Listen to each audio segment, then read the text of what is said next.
All right, and we're back live, starting a little bit later than usual. For those of you who are already here, thank you very much for starting with us. This is Gods versus Eldritch Horror, our Saturday's campaign of a D&D 2024 party of demigods who are morbidly interested in the far realm, and they are learning that that interest comes with a cost. So yes, in here, our party of D&D characters, demigod characters, are all researching and learning about the far realm and exploring the frontiers of the D&D multiverse with the far realm. And they are getting traumatized by those actions. Yes, they are having to find new coping mechanisms to deal with the things they have that they have discovered.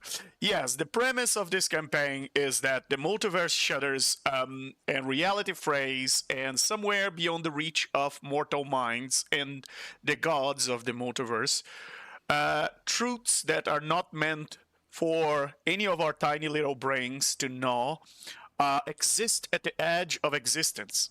And in that deep void between Ael's fragile creation, there is the and the endless hunger of the far realm. Our demigods were left floating, and they saw last session with their own eyes um, how the far realm can consume an entire planet, probably full of stories and existences and gods in their own right, and pantheons and beliefs, and a whole civilization, a whole planet engulfed by the hunger of the far realm. However, they did finish the last arc of this campaign victorious, although confused and definitely needing some therapy. So let's get to meet them. And tonight we're joined by yet another new god in this campaign, although not a new player in this campaign, a returning player. And and we have two gods that are arriving late, hopefully, to join our session. So let's start with Money Markle, our god of purity of souls, a paladin of righteousness, unbothered by slime floors and psychic tentacles, although not as much unbothered by moral ambiguity. He's fine. He's fine. He's fine. He's fine, guys. He's really fine. He's not fine. Manny Marco, say hello to our audience. Tell us a little bit about how you're feeling tonight. Marco's doing good. They murdered a false god, or at least what he's convinced himself is a false god, a mockery of, the right and proper way of being a god. And then they saw some stuff, some very confusing stuff, and he now has to figure out a way to kill space. It's not gonna happen.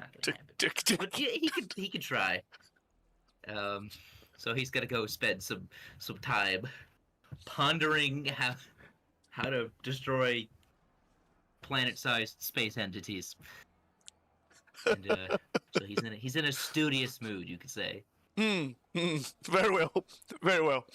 Then we have Ixtihul, our protector of wild magic sanctuaries, who is particularly fond of his mammoth of destruction shape, as he usually becomes that mammoth, and apparently he can even destroy demigods in that shape.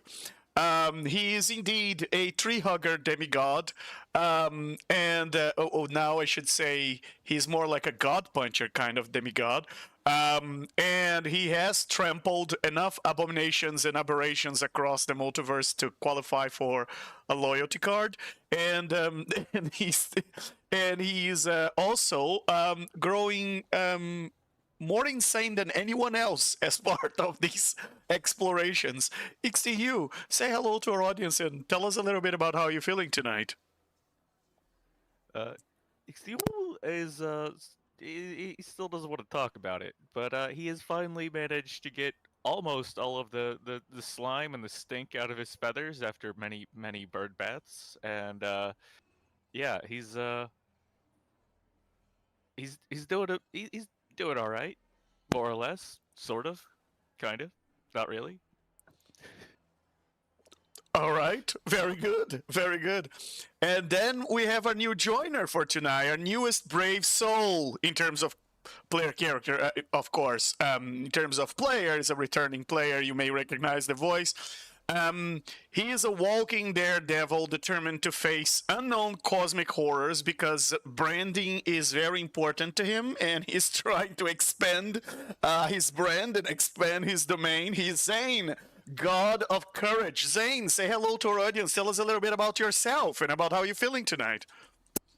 Hey guys, it's Zane here. I don't know what I'm getting myself into, but hey, just like Hercules and Odysseus, I'm gonna explore the unknown. I am going to make a mark for myself. All the people in the Feywild are rooting for me, and who knows what dangers I'm gonna fight. But needless to say, I'm feeling brave and I'm ready to go into the unknown.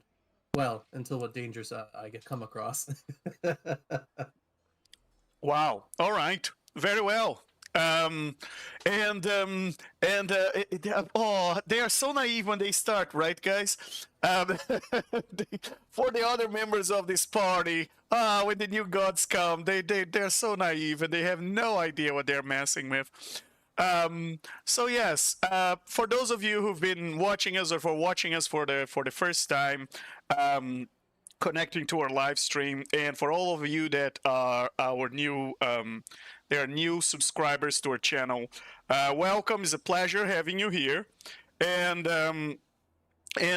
well, we've been overwhelmed with the response to our giveaway. We started to be a celebration of 500. We're now reaching a mind-blowing 3,000 subscribers, 3,000 plus subscribers. So if you haven't subscribed already to our channel, you are welcome to do so. We have plenty of content that will come in the future, more cool stuff that we are ready to release, and you can check it out, the message board in our channel, where we have all the details there of our giveaway. We have a bundle of core rule set books from D&D. We have Lego minis, HeroClix minis, all sorts of stuff, and we have well, there's all sorts of prizes, and it's very easy to get in. You just click on the link and follow the instructions. Everything's self-explanatory. We also released some new codes today for you to get extra chances of getting a share of the loot, so head to our message board for all the details. And thank you very much for being with us. All right, so previously on Gods versus Eldritch Horrors, our party of gods were in a climatic battle against Lord CU, this rogue scientist and deeply unethical mind flayer. That's just a redundant statement. I mean, all mind flayers are unethical, right? He finally reached a brutal finale. XTU in glorious mammoth form and Lupa tag team to destroy the deformed fetus god, smashing the half-baked deity back into the divine afterbirth. And CU, although furious beyond reason because of what had happened, unleashed psionic devastation across his laboratory, across his lair. And meanwhile, Arlith was still had wisely decided to die inside a chest earlier on, was accidentally revived by XTU, who released a massive area of effect healing, and popped out of that chest, is screaming some sort of scholarly thing, and vaporized Lord CU with a surprise disintegrate spell. Clean. Very clean. It would made, was such a nice move that would make even a lich would weep seeing that move. Victory, finally. Victory was finally in the hands of our demigods. Sort of.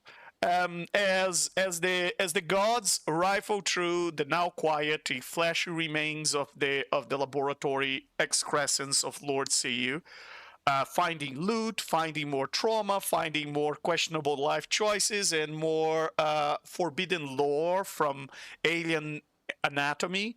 The water of reality itself start to split open as the Void Scriber again arrived out of a rift in space in a portal. He peeked out with his 3 pairs of eyes and started to talk to the party again. It's almost as if he's always watching you guys. Definitely, he's your favorite fan. Maybe he's the one that is he's one of the people connected tonight, watching our campaign. Emerging through this rift, he started to spill out his madness poison on our party's mind, and that impossible herald of the far realm has brought our party into shifting into in a blink of an eye. They shift into the Astro Sea, more specifically into the edges of the Astro Sea. The gods were yanked through this rift, while Void Scriber were talking about shattered illusions and false gods and the choices that our party made. They just got tugged into that place, and they were miles away from the frontier between the Astro Sea, the creation of AO, and the Far Realm. And while they were there, they saw that AO's fragile creation was being consumed by the Far Realm's hunger. They witnessed with their own eyes. They beheld the unthinkable. A whole planet, once vibrant and alive, was being devoured. It cracked, it withered, it melted into the oblivion, slurped into the infinite maw of the Far Realm, like a stone thrown into the mouth of a starved god. And the gods watched helpless. And somewhere behind them, the Void Scriber laughed, a sound like pages staring inside their skulls. Well, our demigods will not forget that sound, or that sight, or what it means about the fate that is awaiting all the creation, apparently. This is not something that is easy to forget. Not everything, not all memories can be forgotten. And yes, talking about that, let's give our audience a little glimpse of what happens. This is our party. This is our party before starting that last arc. Look at them, all smiley and happy, and not too crazy. And after going through that laboratory, this is, see if you can spot the difference. This is how they look now. Do you see a difference in those smiles, guys? Do you see a difference in your characters and how they're smiling and their looks and the toll that? It's a little bit of a difference. I don't know what you're talking about. It looks perfectly fine to me. I can see it in your eyes. You're so happy. It's subtle. It's subtle. Yes, yeah, it is. It is indeed. It is indeed subtle. Well, very well, very well. Let me tell you guys where you are right now, and how you got here. In fact, there are sights that no mind, mortal or divine, were meant to behold. Sights that do not merely etch themselves into memory, but they burn, they brand, and they fracture through your soul itself. As our battered gods left behind the ruined laboratory of Lord Seal and trudged through space by the Void Scriber's mad will, they floated across the endless silver currents of the astral sea, silent, witnessing the horror without comparison. Far beyond the maps of mortal understanding, they beheld a dying world, a forgotten shard of Eo's ancient creation, a planet whose mountains had once kissed the stars and whose seas had once whispered lullabies to infant moons. And it was torn asunder before their very eyes. Its crusts buckled and crackled like rotten bone, its oceans boiled and fled skyward. Its cities, its histories, its countless nameless generations of life were swallowed whole into the gnashing maw of chaotic hunger. The far realm, that insatiable parasite, gnawing at the edges of existence, had reached and it had feasted. The screams of that devoured world did not come through air or vibration, they came through thought. Though the marrow of the mind, a silent, psychic wail that has not ceased echoing in your hearts, no matter how far you have traveled away from that frontier. Weeks have passed since that last encounter. The currents of the astral sea have carried you guys back toward your dominions, toward the familiar pool of your followers' prayers and your bastions of belief. But the memory remains. Each night, when your bodies rest, or when you take your meditative rests, you see it all over again. The planet breaking apart like wet paper, the stars winking out one by one, smothered by the advancing tide of the far realm hunger. The laughter of the Void Scriber, stitched into the blackness behind your closed eyes. There are no wounds that heal with time in there. And there are wounds that seem like they are becoming a part of you. This was the price of your sight. And whether you accepted or not, you are no longer who you once were. The next steps that you take are no longer innocent. Your walk now is the walk of those who have seen the end and who know deep down that it's still coming. Well,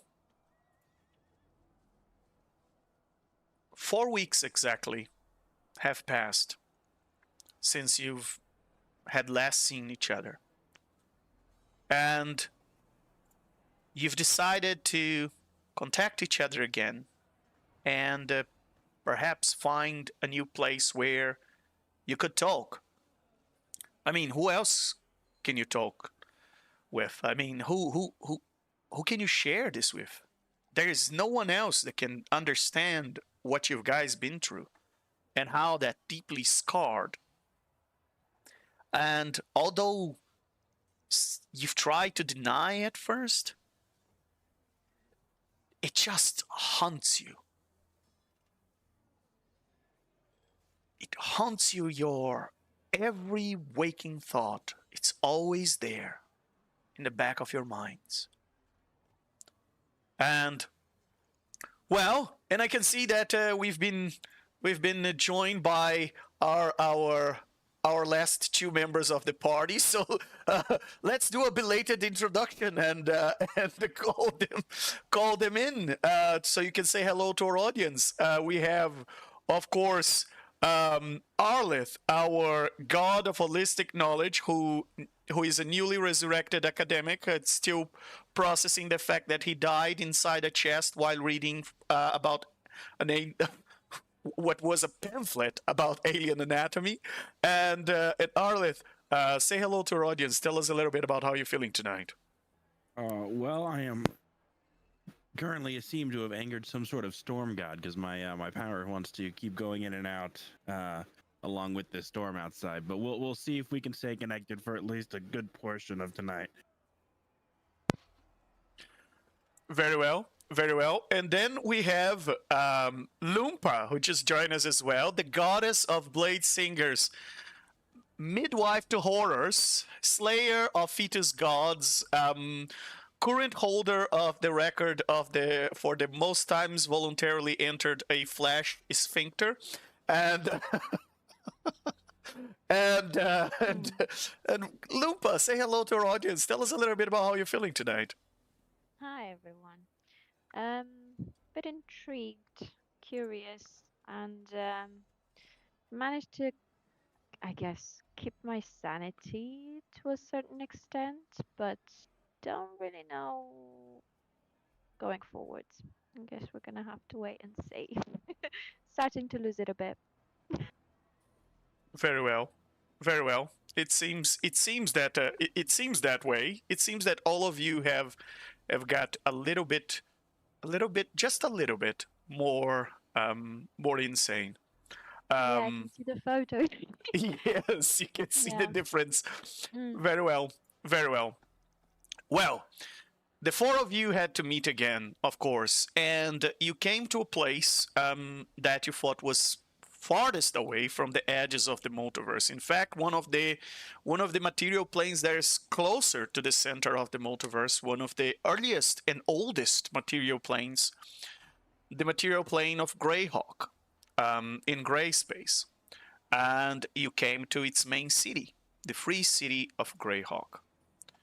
In here you thought, hey, you're gonna find a peace of mind, right? You're coming here is probably where you're gonna find comfort, and you're gonna find a place to distract yourselves from everything that is happening at the edges of the multiverse and all your previous curiosity. But in fact, as you meet with each other and in the famous Silver Dragon Inn,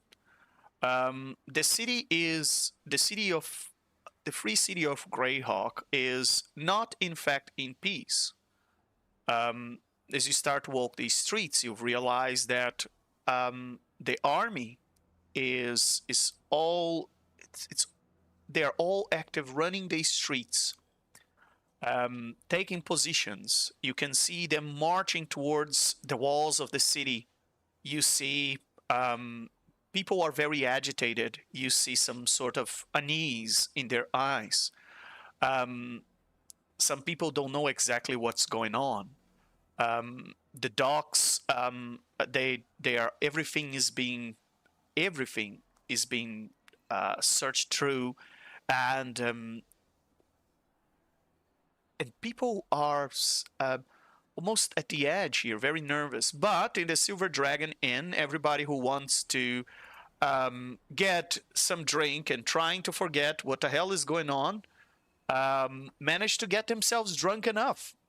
And you head there, of course you do.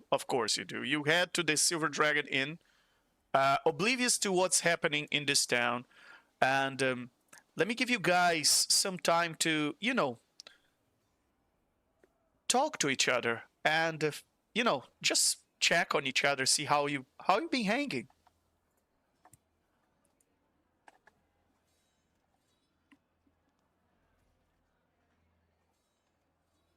And that's for all of you except Zane for the time being. Zane, I'll bring you in a second.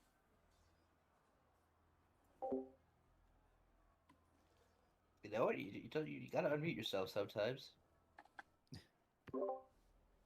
Tends to work better that way, you know. Walks into the tavern, visibly uncomfortable, just kind of like twitching and looking around and looking for the others. Same here, Uh, but I'm not in a good mood. So, and Marco is currently uh sitting at a table. Uh, he has in front of him, a big thing of like some sort of stew and not alcohol. He just has milk. But Marco does not drink. Ixiul, upon spotting him, is going to quickly move over to him, sit at the table in the like whatever is He's closest to like a dark corner at that table. well, he's sitting like right in the middle of the room. So good Oh. luck with that. Okay. Yeah, he's sitting like wide out in the open. Like he's not hiding that he's here. He's just like, he's got like the whole table is food right now. well, I'm gonna try and get some drinks for everyone and then get back to. That Yeah. That is the only thing not on his table. It is all sorts of food and milks and juices, but no alcohol. Everything else is out there though. All right. Well, Ixiul sits down at the table and is just like his head is like on a swivel, just constantly rotating around, just like watching everything around the room, like an owl do.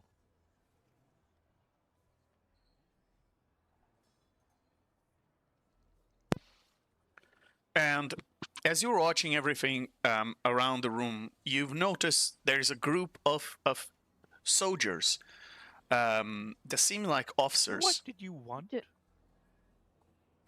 we Oh. observe anyone around us? I forgot to unmute myself. I was talking on Oh. mute.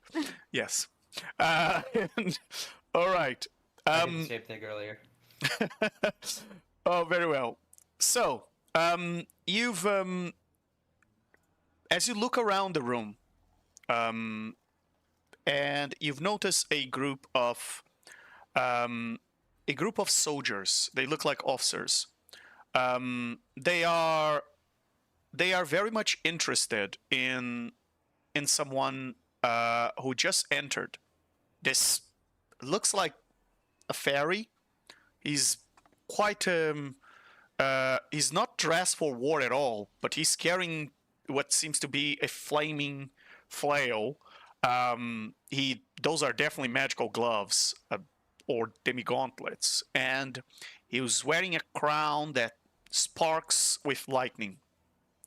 And you can see that the officers are all talking to him, and they're celebrating something, giving him pats on the back, and they've and you've well, it's you're still trying to figure out what the hell is happening in the city. I mean, it seems that it's not your usual everyday things, and you overhear them saying that Zane, great job smashing those deep demons.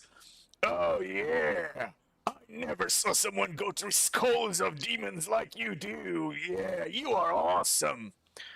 And you can feel the aura of this Zane guy that looks like a fairy, and you can feel the mythic aura, but you never heard of this demigod before. So perhaps he's not a demigod yet, or perhaps. And Zane, while you're getting your ass kissed by the officers from the army who you were trying to convert to be your followers as a demigod of courage, you went to the front of the war, and you fought these deep demons that are coming from an incursion. Although you feel that these are not demons at all. Some of them were too strange, too unreal. And well, you've been here for some time now, for quite a few weeks, and you found when you arrived here, you came because the city was at war. The battlements had lined with brave warriors, their adventurers coming from all parts of the world to defend the jewel of the mortal world of the Greyhawk, the grand crossroads of the countless plains, the free city. These rifts are opening near the city, in a place called the Mist Marsh. And let me give you a little glimpse of how this place of the general map of the region.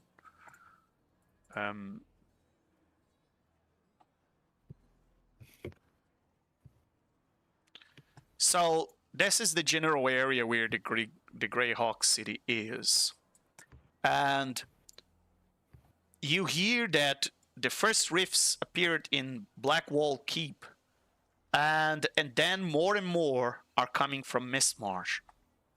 And Mistmarsh, for those that don't know, is this area.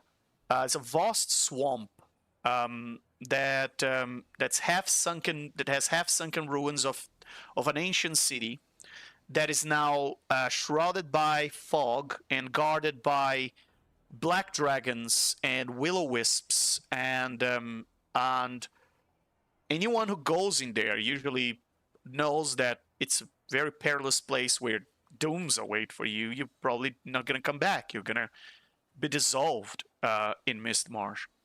And now you hear that there are these that close to the Blackwall Keep, which is one of the new keeps built to keep an eye on the Mistmarsh. Actually, it's a stone tower that pretty much just has a horse corral and some wooden stockade around, and soldiers from Greyhawk garrison.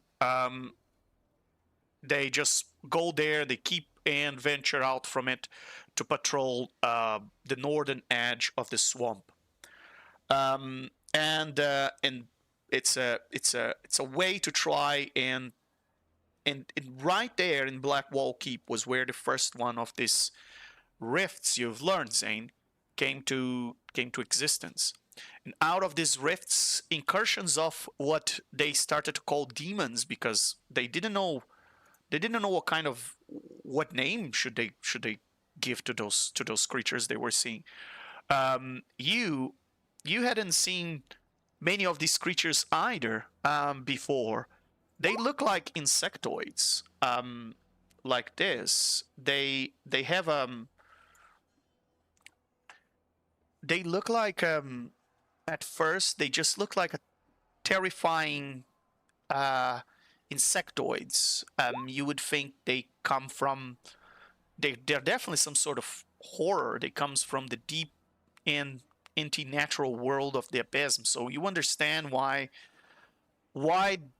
people were freaked out, and there were swarms of them coming out. And then there were these ooze-like creatures, ooze minotaurs. It's like ooze melded and shaped to look like creatures from the surface. Minotaurs, lizard folk, orcs, but they were actually ooze. And well, you fought them, Zane. You smashed them. You smashed them right there in the plain of Greyhawk, where the main front of the war is happening. It's where most of the armies are, trying to prevent the incursions of these creatures that are coming from Mistmarsh to reach the city. And they're clearly coming for the city. But in here, there's a front line of soldiers surrounding the war, soldiers, cavalry, and all sorts of defenses that have been mounted since the incursion started. And well, the gods are on your side, although the fact that you are intervening in mortal affairs does get some gods frowned upon you, Zane.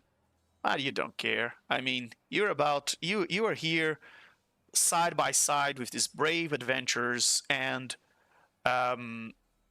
you are here to prevent this magnificent city from dying. So they should be doing something. Why are they not doing anything?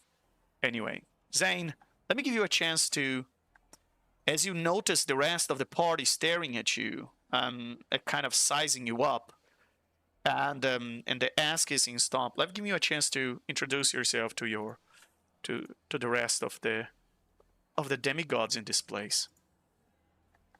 Well, yeah, Zane will talk to the soldiers. Yes, get a table. It was quite a battle, I say. You men showed great courage out there, and and we'll be able to uphold that, especially against those weird demons. I see a bed of strong people past the tavern. I want to connect with these new people.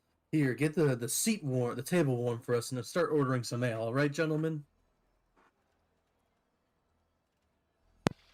All right, Zane. Yeah, Zane. Where can I get one of those flails? Those look awesome.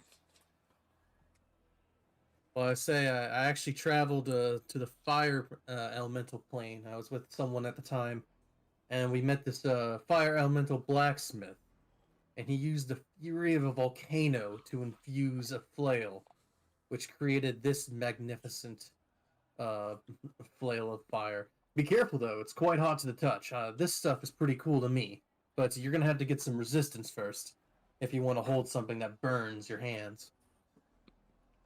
Oh yeah. I don't want to touch it. I don't want to get burned, but that looks really cool. Hey Zane, you're telling me earlier, if we follow you, do you think I can get one of these flails?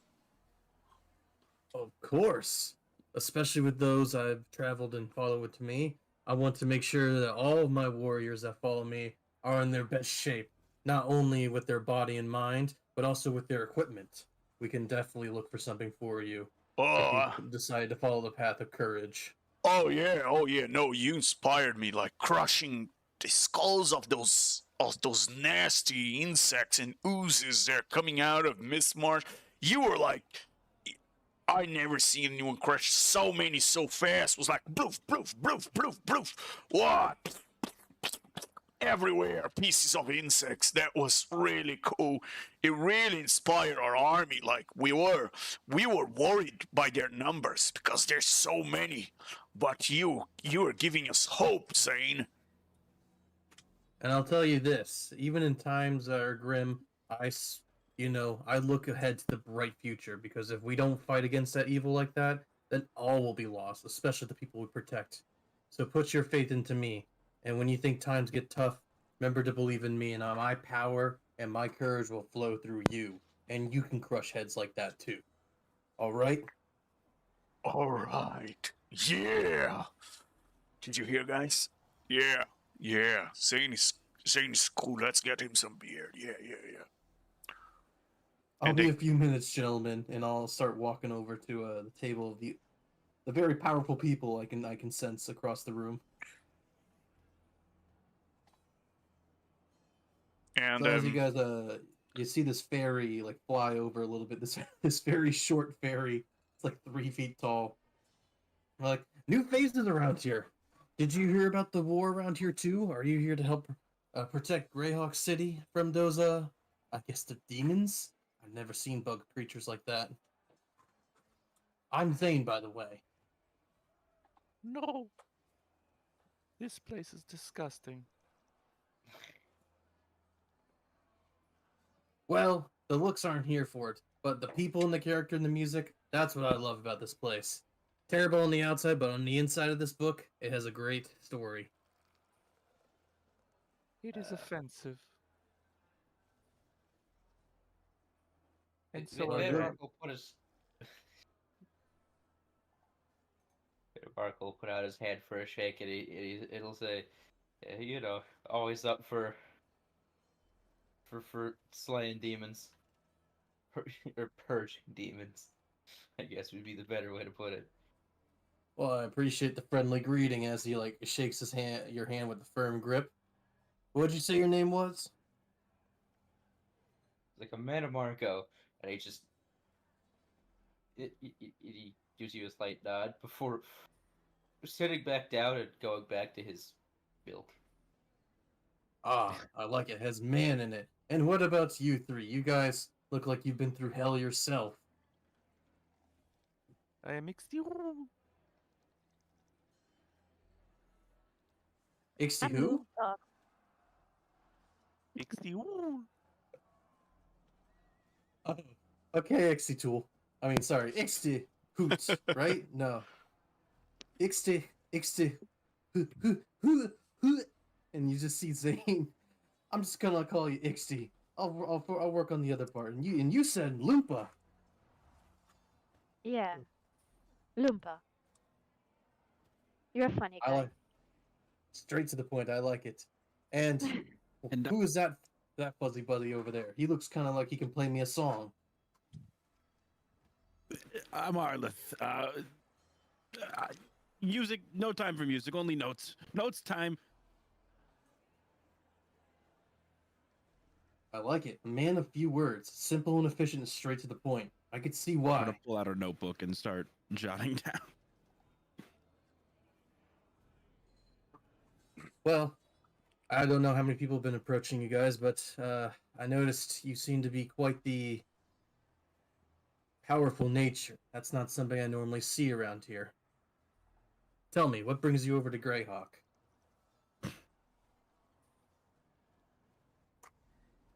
Manny Marco called us here. Oh, so you must be the leader. Are these some of your, and I whispered to Man and Mark, are these some of your followers? Oh, He's gonna look at you. He's gonna look at Ixihul. He's gonna look at you, and he's just gonna shake his head slowly. Oh, okay. Well, I do love adventurers myself.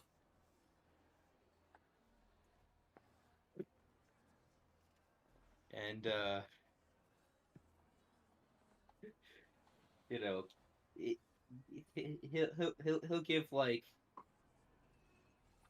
you know, a sort of like vague reasoning for being there. He's like, yeah, you know, we heard about some stuff that might be going on around here, so we've come to investigate. Well, I am glad you're here, honestly. Aside from crushing skulls day and night, it just never seems to stop, and they have such unique nature. Emmanuel Marco, Honestly- roll deception against Zane's insight, because truth to be told, you guys had no idea that there was a war going on in Greyhawk before you arrived. In fact, you were even ignoring the war because you just wanted to talk to each other when you came to the silver, to the silver dragon in the end. That's okay. I still bet. Yes, Zane, you believe him. You truly believe him. Oh, well, thank goodness. We're totally here on purpose. Thank goodness there's others. For a Or second at there, least I he thought... believes we're here on purpose. Yeah. You know, I thought I was going to be the only one. This city deserves to be alive and protected. I'm glad there's some help on your own volition. Ixtiul is now standing behind Arlith, looking over his shoulder at whatever is being like scribbled in his notebook, with concern, with an air of general concern. I don't have any of the danger documents with me right now, but if he's been paying attention, sure, my text has gotten a little bit sloppier since the last few months he's known me. Well, I talked to the group, it says, well, if you're here to help, I will treat you guys for a couple rounds as a courtesy and a kind gesture for your assistance. And I'll yell, guys, these people, give them as many drinks as they want. I'll cover for that tonight. Then Marco's gonna hold up his head and say, there's no need, friend. I do not partake." That's all right. Even if you don't drink alcohol, you can have juice. I know some of these people don't like drinking their ale. I want nothing from this place. And let me tell you a Stick little bit with about this courage. place, just so you get an idea. It's a very grandiose multi-story inn that sports a wooden sign bearing the words "A Silver Dragon Inn." It's in the sign is in fancy silver script. The S is shaped like a silver dragon, and there's a more modest sign next to the door that reads, "No metal armor, shields, and weapons must be checked at the door." Um, However, because of the circumstances of what is happening, you see a lot of people in here that are wearing armors, and they look like mercenaries. They look like soldiers. They look like adventurers coming from every place. There's a diversity of species and races and people from different backgrounds in here. It seems that this place is more packed than its usual norm. Now, Greyhawk is in itself, the free city is huge, and there is one particular place here that Arleth is very interested in. It's called the Great Library. And there are other things in Greyhawk that are particularly interesting. There is the Unearthed Arcana, which is a whole place dedicated to the arcane studies. Is where they sell and buy magic items in the shop. They You can learn about all sorts of different types of magic, and there is and it's a very well known magic shop even across planes actually. It's Well, it's something that draws the attention of some of you.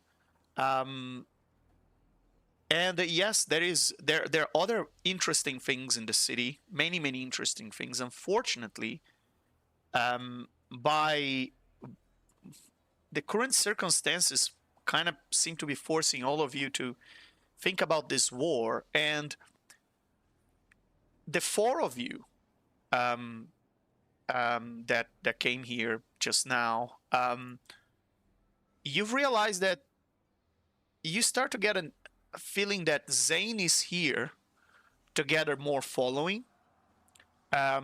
He seems one of those gods that take any opportunity to boast themselves to gather more following, and he might not be coming here necessarily out of the goodness of his horde, but because there's something there that he can gain with his intervention into this war. And I have to say, you don't have to say that out loud, but it does cross your mind that if you help in this war, you might gather some extra followers yourselves. And given how much maintenance you're having to do in your bastions and your dominions lately, some extra essence would come in handy. Oh no, they figured me out.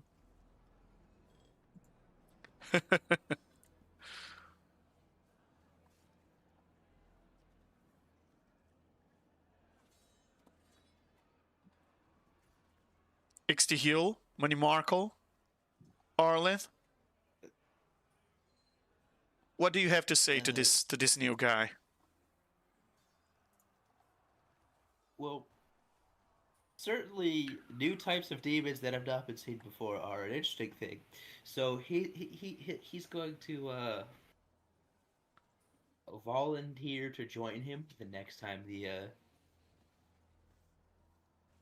these new type demons arrive. Ixiul is still more interested in whatever Arlith is writing. Again, with just a general air of concern.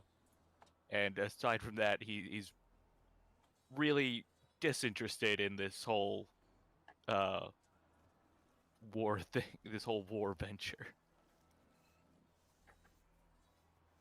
And Lumpa? Yeah. Minimarco? Marco cares more about like the fact that there are demons than the war itself.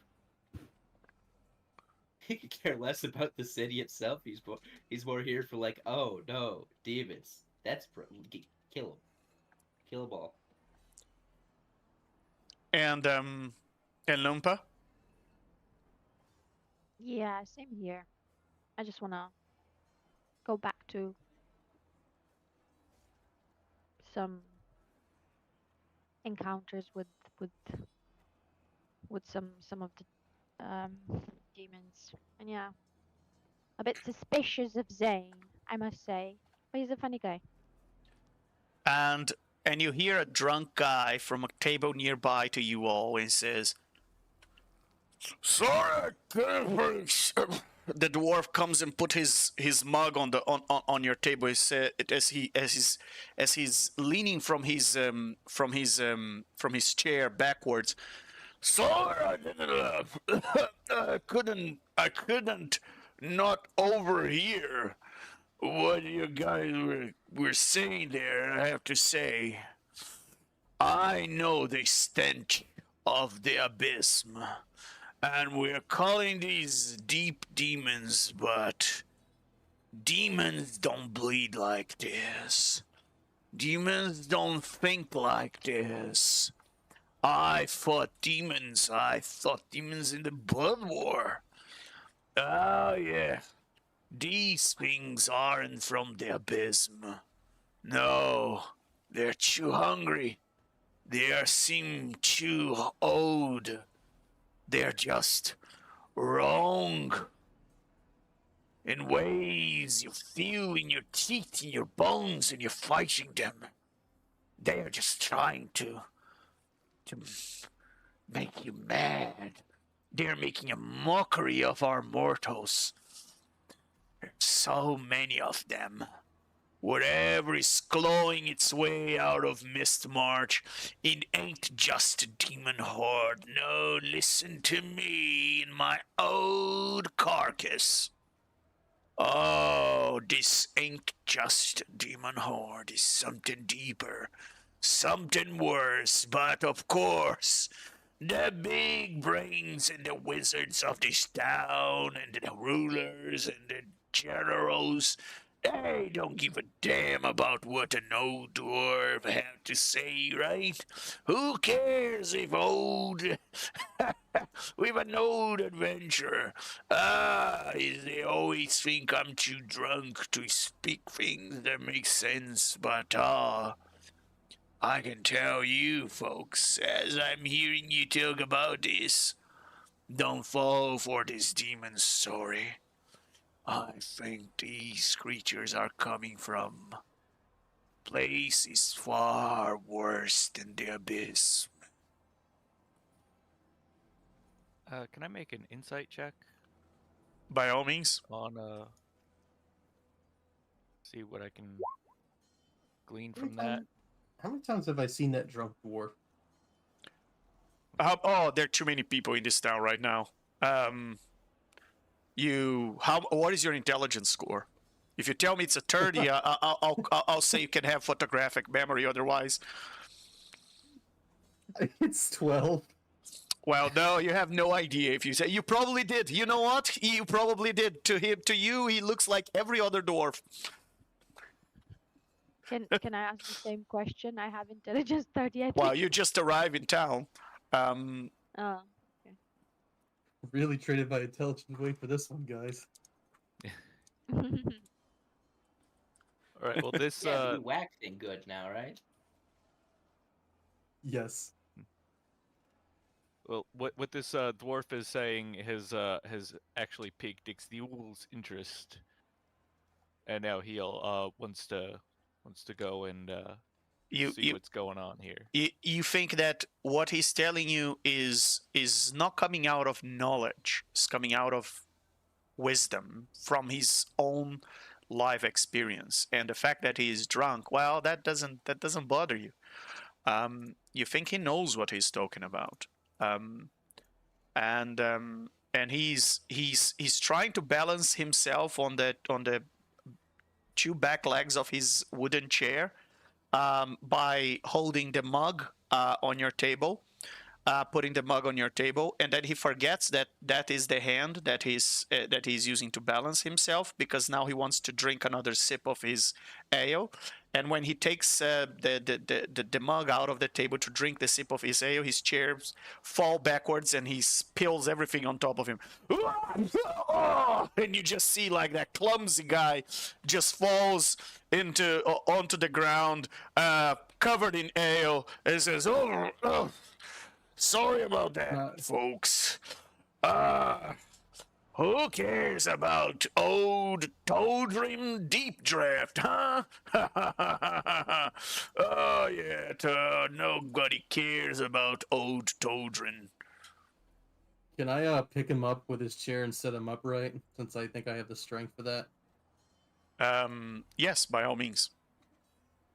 Alright, well, you guys just see like this small fairy lift up this chair and dwarf like it's nothing and set him upright and he says, "Oh, there you go. We'll get you an ale." Well, actually, I think you've had a little too much. And Ixiu says to him, "Tell me more about these creatures." Well, you see, I was in the front of the battle when I heard their clicking and the buzzing coming from the mist. Yeah. Blackwall doesn't exist anymore. It's been taken by these creatures. I hear their buzzing, and I had my share of Abysso in my time, and I'll tell you, the old Todrin here, I don't think these creatures are demons. I think they are playing with our minds. As they're coming out of the mists, their form, it's like they haven't decided how they want to look like until they step out of the mist. It's like tricking our eyes. I thought I was about to fight a giant, and then when I look down, there is this crater in front of me. And it's trying to... And then it's trying to bite me and stab me. And I feel that at the same time it's messing with my head. But this old helmet of mine here, this is something I got a long time ago. It protects my mind from all this psychic madness bullshit from the abyss. And these critters couldn't do anything to my mind. And that's why. But I saw my brothers in arms falling mad, crawling to a fetal position on the ground while these creatures would just slay them and drink their blood. Yeah.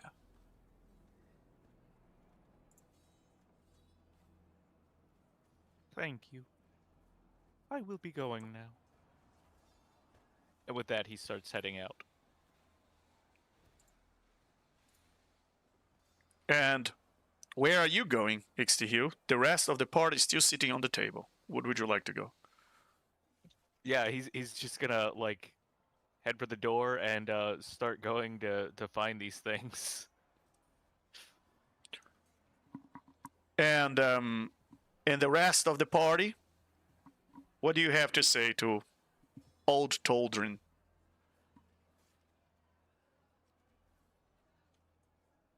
Well, from actually being on the battlefield and such and fighting these things, how much of that does that resonate with me, Legend? Well, you were in the battlefield in the plains. You didn't actually went all the way to the Mist March.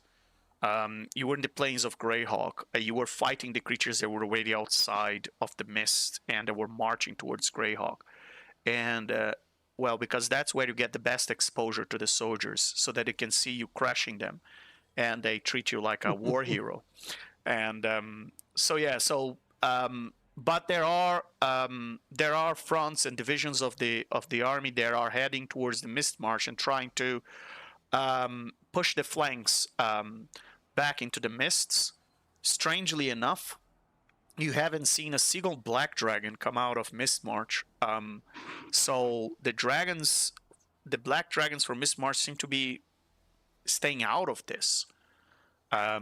Whatever is coming out of there, they're just marching like armies and armies of these insectoid-like, centipede-like creatures that seem to, and yes, they do seem to have some psychic abilities together with their very fast and strong exoskeleton. So what he's describing to you seems, to a certain extent, seems partially true. You have observed yourself, but then there's the part of about the coming out of the mists and the change of their forms, and they haven't decided yet. That seems a bit far-fetched to you. Granted, I'm not that smart compared to everyone, but yeah, it would be worth exploring the Mist March. I've been more on the outside of it. I am quite curious to see what the enemy is doing in their turf.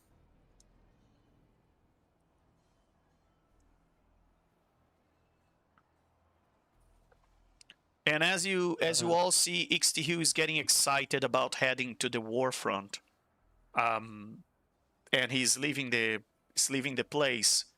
What are the rest of you doing? Lumpa, Manimarco, Arlith. Arlith, you still taking notes, Arlith? I'm just kind of scribbling stuff down. It's nothing important.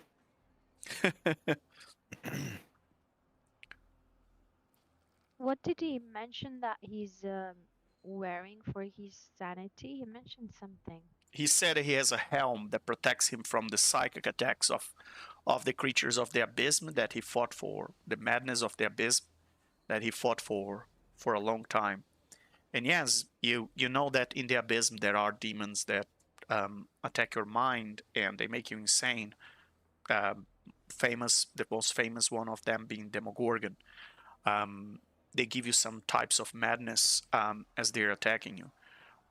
In the deepest layers of the abysm, no one knows what is in there, but things start to get more and more strange the deeper you go into the abyss.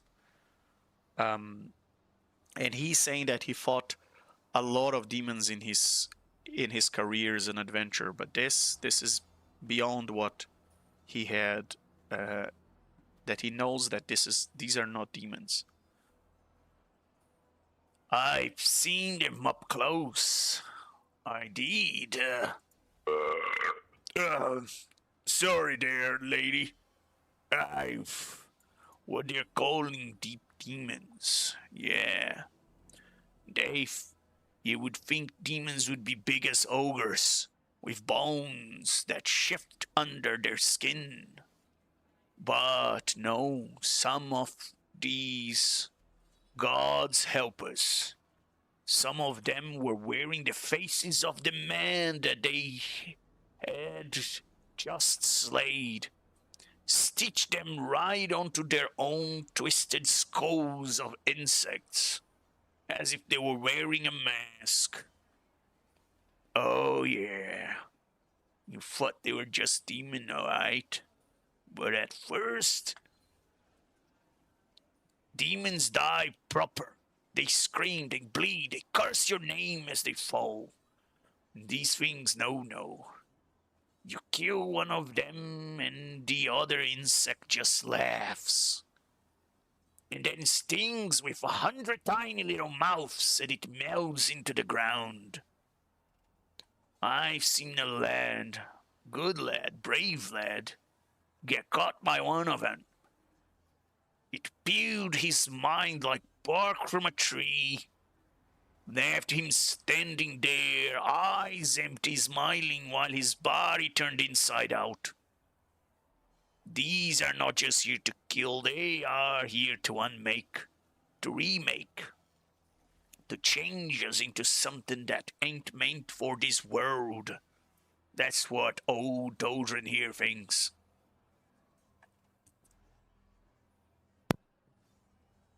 You gonna join the fight? I just came back from the front. Thought I might as well drink my last ale before I go back to the madness. Alright. I guess yeah, I'm gonna follow XTU. XTU? After hearing that, Zane will yell and says, "Guys!" to the soldiers who go like, save a drink for me, or take your drink. I'm going to the front lines with these brave, powerful people to see what's at the mismarch at the source, and I will come back victorious. So please, put your faith in me as I charge to the way, way front lines. And I will fly over and then follow and Loompa. And well, it turns out, as you say that, they turn to you and they raise their mugs and they go like, "Yeah, Zane!" And everybody starts to clap. And this is Zane, the hero from the Greyhawk Plain, crushed 500 insectoids with his flail. And everybody starts to clap. And you see the dwarf is looking up, drunk, and he doesn't seem very impressed.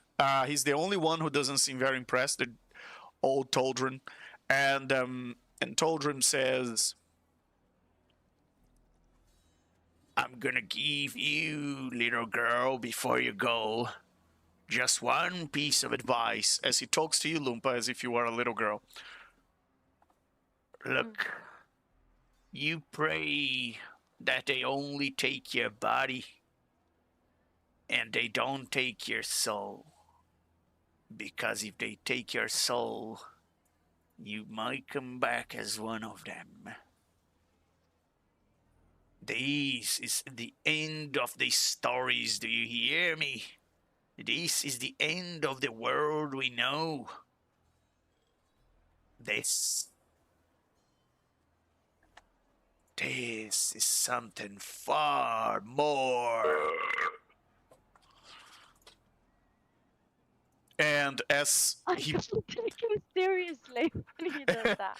he burps into your face and falls unconscious on the table, covered in the ale that he spilled on himself before clumsily, and close the and he starts to. You can hear him start to snore. He seems to have reached his limit, or he's too exhausted from the fights in the war front. Is he from around here though? You could have asked this to him when he was conscious. Right, okay. I'm just gonna poke him. Hey, you. It's not time to sleep.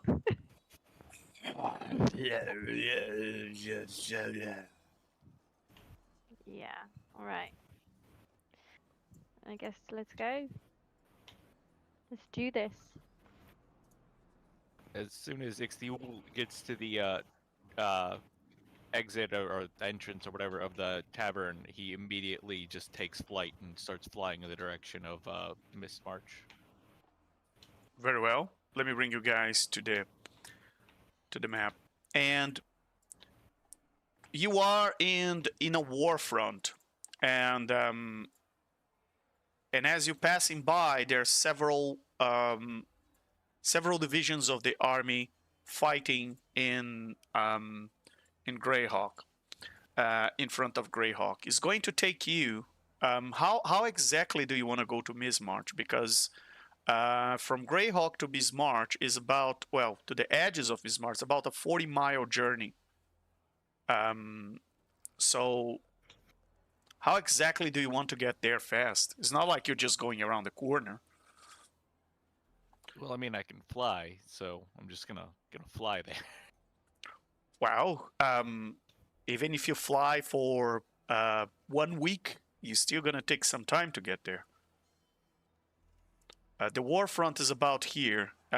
It's on the other side of the river. So where you see this edge of the river, that's what they are using to their advantage on the ground. They're taking the high ground of one of the shores of the river, the west shore of the river, and they're using that to Okay. their advantage. All right. 1 second, because I think I have. Where is it? I think I have Tree Stride, which gives me. If I can find the spell somewhere in this list of spells, there it is. Arlet, Markle, I assume you are going with them as well? 500 feet. Yes. Yeah, I guess so. Very well.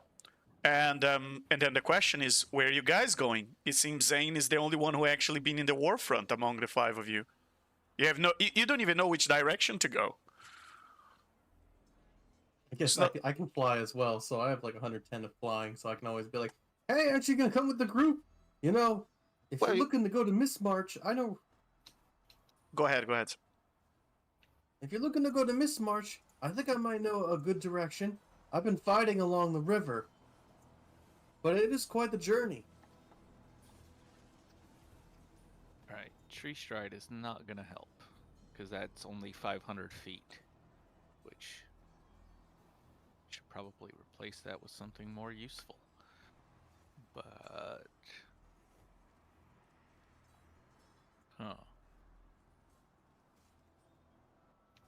Do you have anything you've brought from an area of the encampments that you've held?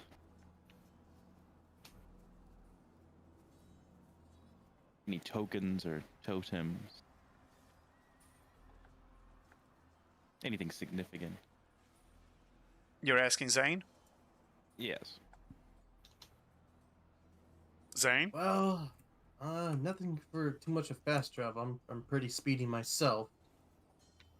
So do I have a map or something with me, Legend, or have I just been using my pure instinct to like travel? Your pure instinct.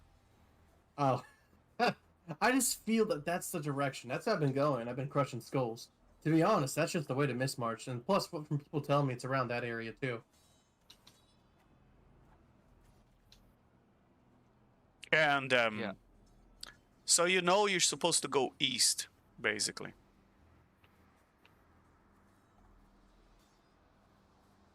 I just follow the sound of battle, and usually when there's enemies, that means I'm going the right way. Mm-hmm. All right. So, guys, you never been in a hex map before, in this campaign.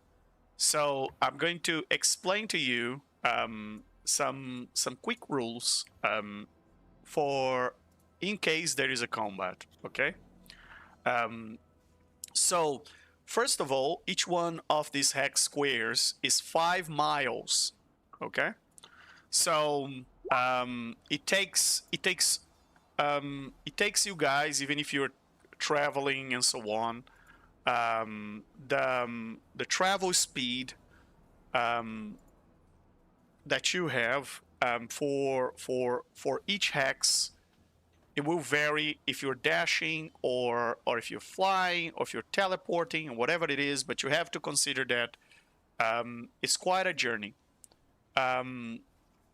Anyway, depending on how you want to travel, even if you're flying, if you fly for too long, you get for more than 8 hours or something like that, you're still gonna get exhaustion. aren't we immune to exhaustion? We're Well- demigods. Yeah, you are. Oh yeah, you are immune to exhaustion, so you can just keep flying.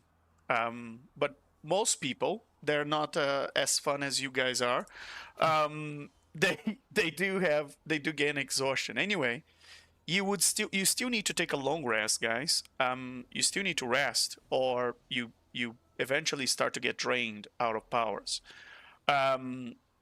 So you want to consider that when you're flying. Also, you don't know what you're gonna meet, what you're gonna meet there. So that's one point. The other point is I'm gonna put some tokens on the map. Those tokens represent not just one unit, but a swarm or a group of units. When you go into a fight, if you're controlling those tokens, the damage that those tokens give is the damage die for that particular token times the HP, because the HP of that token represented number of unities, the number of units, not each unit individually. So if a token has 50 hit points, that means let's say it's a token of knights and they have 50 hit points, that means you have 50 knights. And if you're commanding an army or something like that, or if you're giving them commands for them to follow, and they're going to follow your orders, for say, or something like that, or because it's Zane is influential and it's the hero or whatnot, then when they attack, they're going to attack with, it's the number of people attacking, and when they hit, they give a number of dice damage, that is the number of individuals times, so if the damage die is a d4, is going to be 50 times 50 d4 is going to be the damage on the other token, which also going to be representing a group of unities of whatever it is. So I'm going to put, for instance, a token here on the map, and that represents cavalry. Okay, it's a group of knights. They're mounted cavalry, and they are on this front of the war. And each one of these tokens have 52 hit points, and or 52 units. They're a swarm of units, and they're all across that front. And on the other side, I'm going to put the token of these bug-like creatures. They're coming from again, they're not occupying the 5-mile radius. I'm just putting there, but it's not. And each one of those tokens represents 200 plus of these creatures.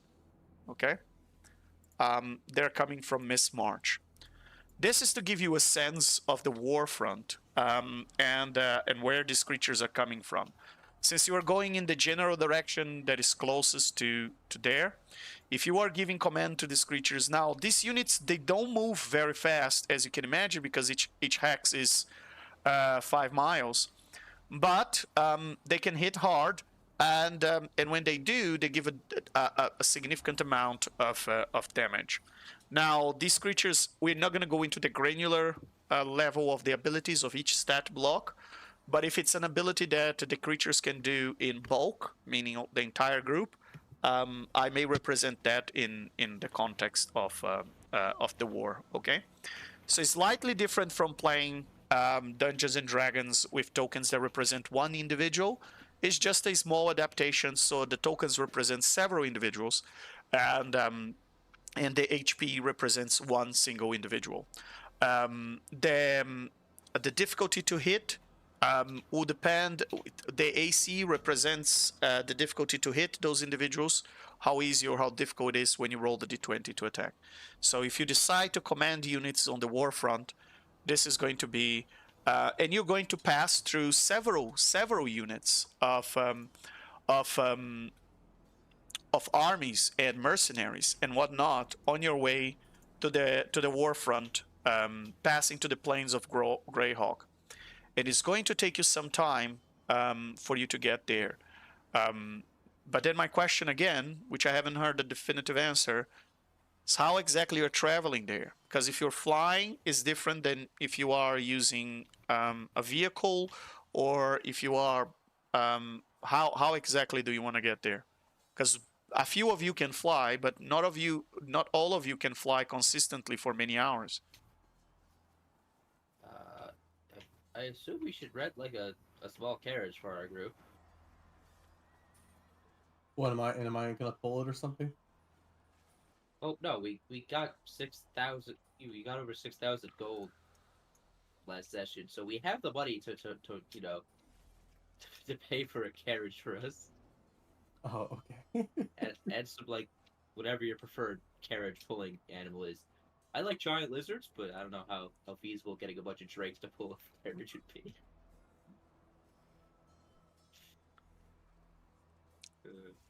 So what do you want to rent? I'd like- drakes out. Something that is Personally- fast. I'd want a drake pulled carriage, but I don't know if we can get the drakes for it. Hmm.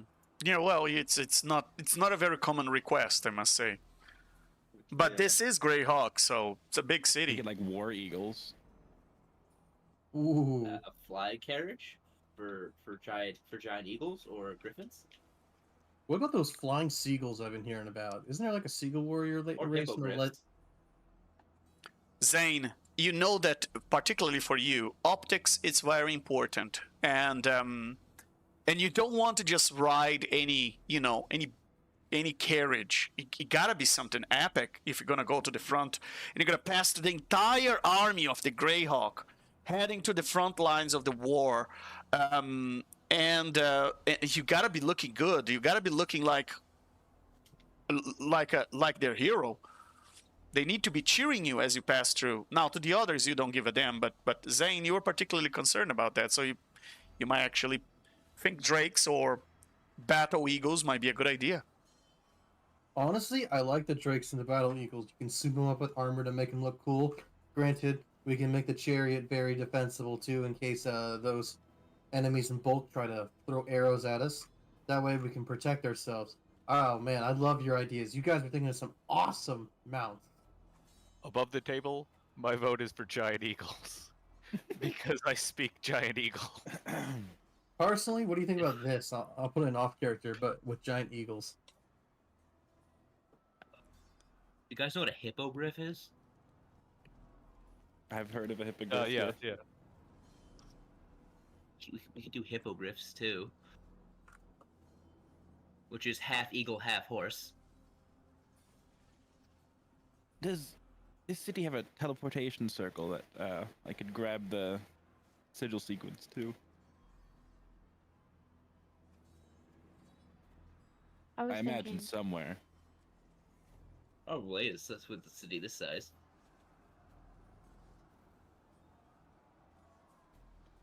Very well. I'll tell you what, guys. Let's take a short 10-15 minutes break, and so you can take some time to think about how you want to travel, because that will influence how fast you get, and also how well you are seen by the armies that you're passing by on your way to the front lines of the war. So, Should we recruit? Are we allowed to recruit mercenaries? of course, why not? You guys have the money to pay. You can Yeah. recruit mercenaries. Because yeah, we have like an exceptional amount of money, and also like divine charisma. We could get mercenaries. There you go. Think about what you guys want to do, and we'll be right back after this short break, everybody. I have a quick question for you, Manamarco. Yeah.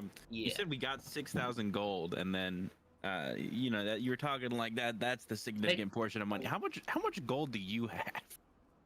Me personally, because Metamarco was a new character made for this campaign, he has like no money.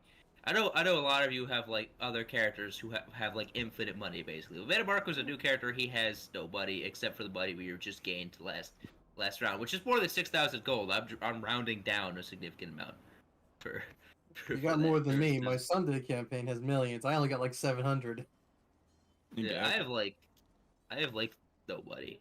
I just say 6,000 gold because I was reading over how much money we got as a group last time for a total group fund. No, I just mean it's lots of gold. I just didn't know how much you specifically had. 'Cause I got personality. We have. hell yeah. We've got. Let me do some quick math and I'll tell you the total we have. I gotta add. All right. Is everybody back? Yep. I'm Yep. here. I'm All back. right. Mini Marco, Arleth. Yep. Yeah, I'm here. Yeah. Great. All right. So, for those of you who've been watching us, and for those of you who are following up with our giveaway, as promised, on every live stream from now until the giveaway ends in mid-May, we are releasing secret codes that you can take from our live streams to go to the giveaway and get some extra chances to get a piece of the loot. So tonight's secret code, for those of you who've been watching, is all caps, no no spaces, and all one phrase: fear the Cthulhu. So I'm gonna put here in the chat, fear the Cthulhu, so you guys can let me put it here.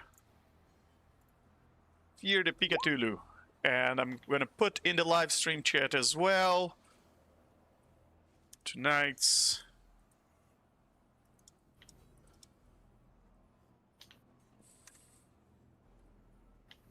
very well. And with that, have you guys had some time to figure out what you want to do now to go to travel? Well, if you're I have some traveling, time to think about it. so yeah, if you're traveling at a fast pace, which depending on the vehicle you choose, I would consider a fast pace. You are making about 4 miles an hour, which means it takes you an hour to cross one of those hexes, and about 30 miles a day. Well, with 30 miles, you're gonna get in the front line of the war, which is it's around there in the river.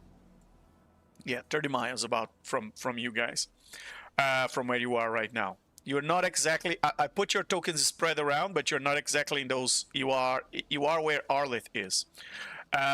You are in the Greyhawk Can City. you Yeah. bring us back to the hex map? Oh yes, of course. I'm talking and I'm pointing in the map, but thanks for the nudge. As I was saying, you are where Arleth is. All of you are in that hex square, or that hex cell, and 30 mile from you, the closest front line to the war is 30 mile from you on this side of the river.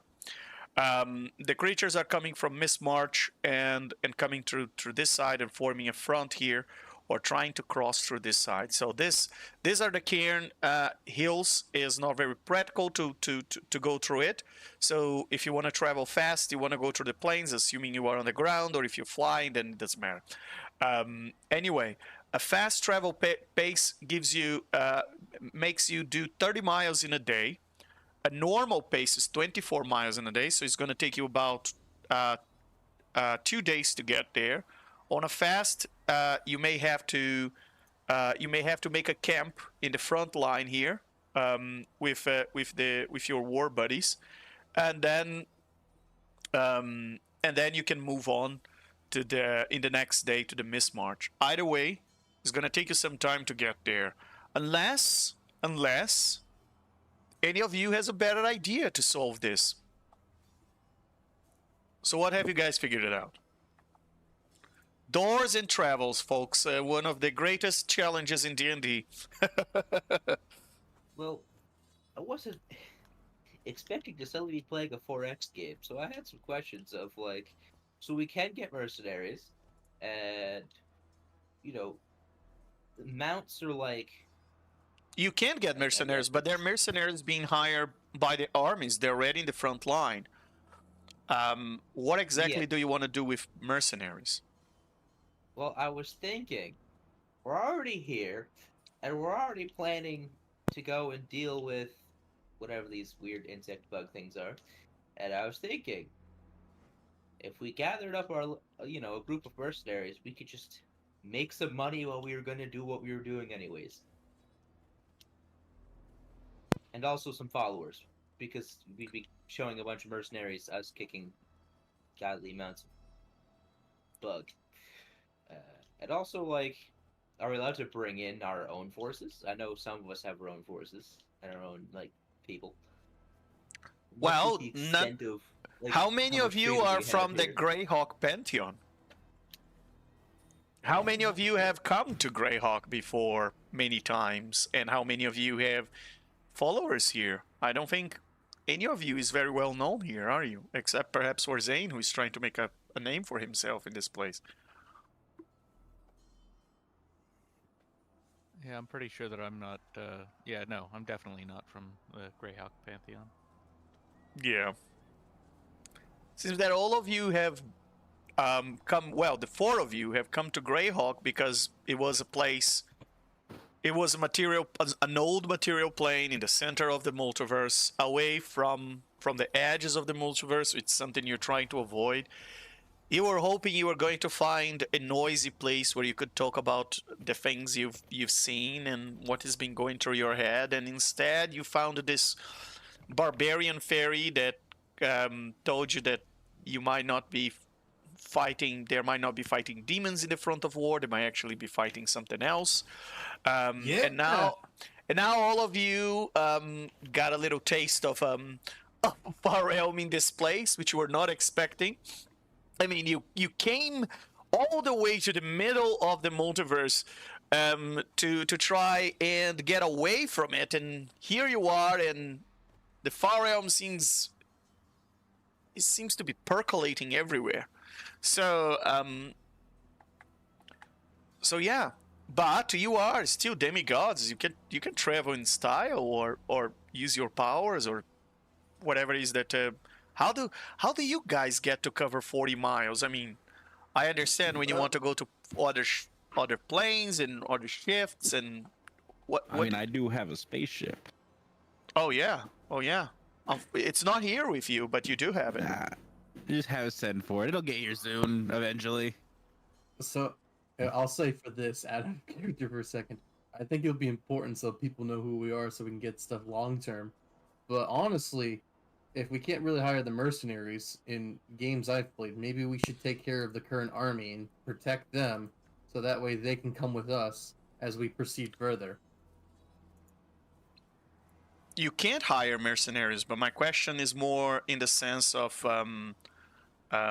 what's What the you do with game them. plan? You hire mercenaries. And just so I know, with what money are you hiring mercenaries? Well, we have that big pot of money we got last time. I did the math on how much it was, and it's a decent sum of money. We totally could, afford to mercenary with all that And money then we have. you want in to the, you want to subcontract these mercenaries to the army? Well, I was thinking of like, I'm assuming the I don't know, the Lord or whoever is, paying for mercenaries or something Hmm. to, they gotta be, somebody's gotta be paying all the mercenaries that are coming in to take care of bugs and stuff. And I just thought it'd be a great way, since we're already going through this area and probably gonna kill a bunch of them, might as well gather some mercenaries, show off, gain some followers and some money, and whatever else Well, we come across. I mean, if the army's already there, like, we can show off and gain followers from the army that's already there. And if we're gonna get there in like a day, it's gonna take any mercenaries we hire here a lot longer than that to get to the front line. So Well, that's what I'm saying. Like, we fight with the tokens, take care of what their opposing tokens are, and that means we have followers and everything to join us as we go forward or spread our word. You know what I mean? because I think the whole like getting mercenaries thing is just like by the time they get to where, yeah, I don't think that's really gonna get us anything. That's just kind of throwing money away. Might be look, just let's- me, I was but 30 miles in one day seems quite a lot. I'm really tempted of using teleport, but then again, I'm not familiar with the place. Zane, you're the only one familiar, but Well, I'm what's not sure what's you the guys range on would want to teleport? risk it. Well, there's I mean, not really a range. I think the DM would have to roll a D100, and Yeah, yeah, that's if what I was it will asking earlier for. If there was a circle in town, we could. Oh, a Yeah. teleportation circle. There Yeah. might be. There might be. You could ask around, but teleportation circle would bring you here, would not take you to Well, Mist yes, March. but that would also be good to have. Yes. And they would also know if there's any in the other surrounding region, like because we don't know the map, like our in characters, but I can see on the map that there are other points of interest nearer to Mistmarch. Correct. And I imagine Also, the keeper of the teleport circle here would know about the region's teleport circles. You could ask. part of what I was thinking about the mercenaries is if there's these like enemy tokens of like groups of enemies that are like like oh like here's a group of 100 bugs. I was thinking hey, maybe just a couple of dudes just help if we run into one of these big groups. I Right, but think we how are can we gonna try get to them make there them be in our time? followers still, not to pay them, because I mean we're helping them in a sense. So maybe we can, yeah. So you Well, want to like ride his either flash way, style? like we're gonna be moving a lot. Like we can get there to Faster. the front in a day. How are we gonna get anybody that we hire in the city there along with us in time to like make a difference? And if it's about trying to gather followers, like the army's already there. So like we can inspire them, show up for them, help them out, gain their loyalty, and they're already there. We don't have to like bring a whole bunch of extra people from the city that are again like we'd have to figure out the logistics of getting them there. I'm just thinking we just go in a carriage. I just be really loud and big and just inspire people like like a campaign megaphone as we travel over here. Yeah, and I could put a big banner behind us with our names in alphabetical order. Right. Yeah, We from Z to decided. We have a group banner made, and then instead of hiring a bunch of mercenaries, you just get real fancy transport that show up like very dramatically.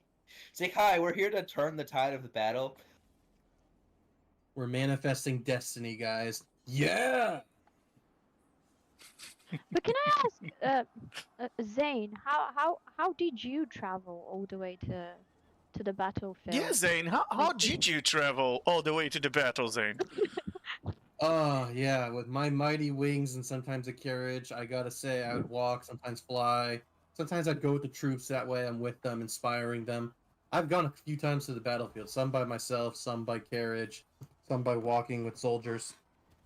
So I've done all sorts. That's just so long. Like if you're hurt and you want to get back here, basically, you just die on the way back here. Look, I'm a bit Presumably stronger they've than got, like, that. medics and such. Besides, I gotta Yeah. show them I'm with the mortals. I gotta, be with them. Sure, I'm a demigod, and I can prove that in the battlefield. But it's just interacting with the crowd and getting to know Soldier 1 versus Soldier 101.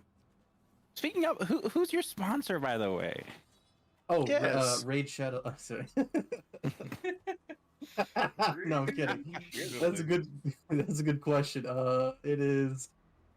How do you pronounce their name? Corellian.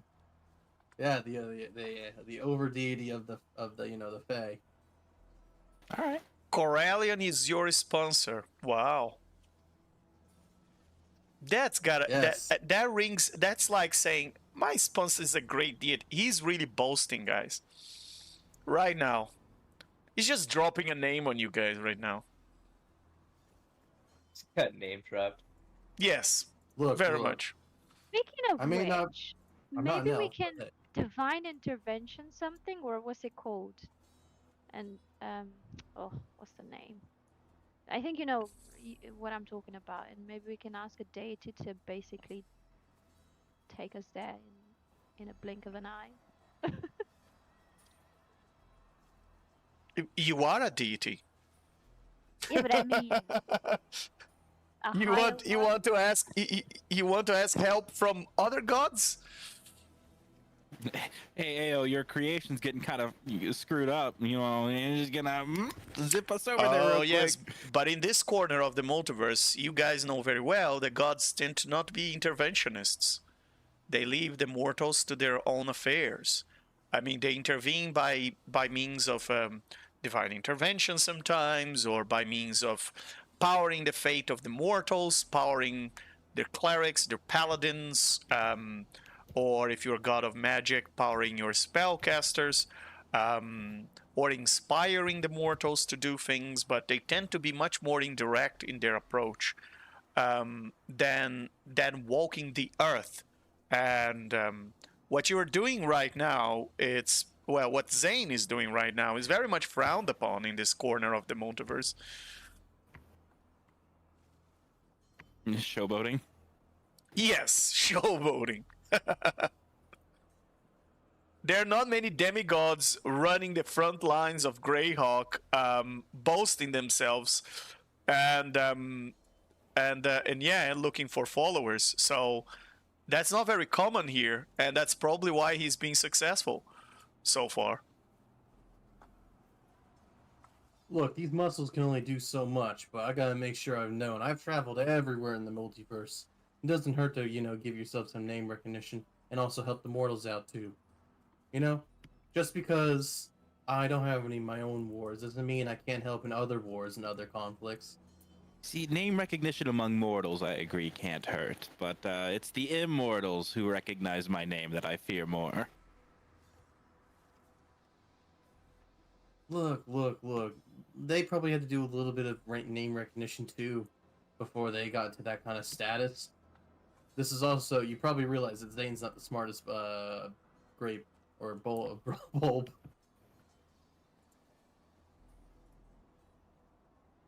Guys, I'm just doing this for a little bit. Once I get with this thing going, I can focus on my bigger things, and have champions.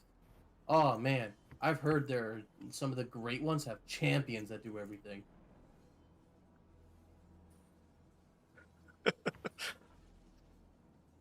You guys could find some champions yourselves, no? Wouldn't that be nice? I have a champion. It's not in this current plane of existence. Or realm, or whatever you want to call it. Realm of existence combined. And I will, if no other objections, I will see if we can ask around, look for a teleportation circle, or I will. Very well. Roll perception for me. I could do that. Yeah. Let's see how well that search goes. Here's hoping. My goodness. So you ask around town, and well, it seems that you find some magic shops with some old spellcasters. They're not helping in the battle, and one of them, this lady, she's willing to sell you information, as long as, of course, as long as you have some money to spare. Come on, dear. I know you can spare some money. I can smell the power and the good stuff on you. I can tell you where to find it. Why is she? You know what? How much is she talking? Well, how much can you pay? Greyhawk is a big place. Telling you where to look for a teleportation circle is something that may cost some I feel good like amount of giving money. directions to a kind stranger is pretty common, actually, for free. But you know. Well, yes, but I'm not pretty common myself. Oh, I couldn't tell. Could I roll an insight to see whether she's truthfully willing to? Are you there with him? Oh, I thought, yeah, yeah. Would you I have I was gone? curious about the teleport. Yeah, yeah, yeah, yeah. Hmm. Okay. Then roll an insight. Insight. You guys can hear, by the way, the roaring of the wars, even from here. You can hear the sounds of distant war just echoing through the plains, and they're arriving at the city. You also have good hearing. Very well, Lumpa. You think this lady knows something. And you got the impression that that information would probably be free to someone that lives in the city, or knows a little bit more about Greyhawk. But she's trying to make some money, and it's war times, so I mean you can't blame her for be trying to make some extra money.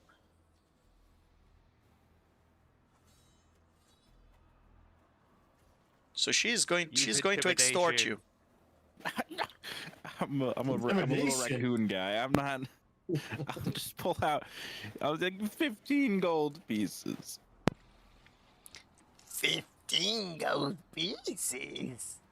Oh my god, just take it. You wanna live? Just take it. Are you tracking an old lady? That is a shop owner and honest citizen of Greyhawk. Who do you Listen, think you you're are? wasting our time. We need to You go. foreigner, you are the one wasting my time here in my shop. I could be selling much more things to other customers, but you are here asking me about stupid things, and I'm willing to give you the information, and you don't even respect your I'm elderlies. gonna take my sword out and I'm gonna point it towards her. And all the other shop owners come to the streets as they drop. They're like moving boxes and stuff. They put their boxes away, and they always start to look at you. And you can hear the whispers, Lumpa, of the citizens and the people that were in the shops, and they start to look at you as you are pointing. Amazing! And Now we have everyone's attention. and Where's this teleportation circle? and the old lady just goes like, She's going to kill me! Please! Someone call the guards! I haven't done anything wrong! and everybody starts to whisper around, and suddenly you see someone around the corner making a gesture as if calling the guards. I'm going to cast glibness on myself. Very well, go ahead. Yeah, let me.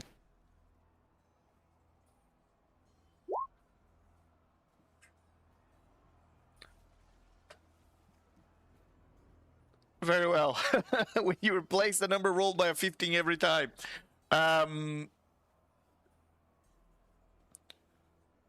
Very well. You guys, well, it's just the two of you, right? The others are still outside the silver dragon inn. I presume so. Yeah, I'd be in the Silver Dragon, and I guess I'd probably be called, rallying people.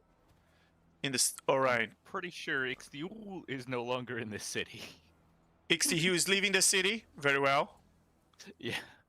Ixtihu is already outside the gates. Manny Marco, where are you?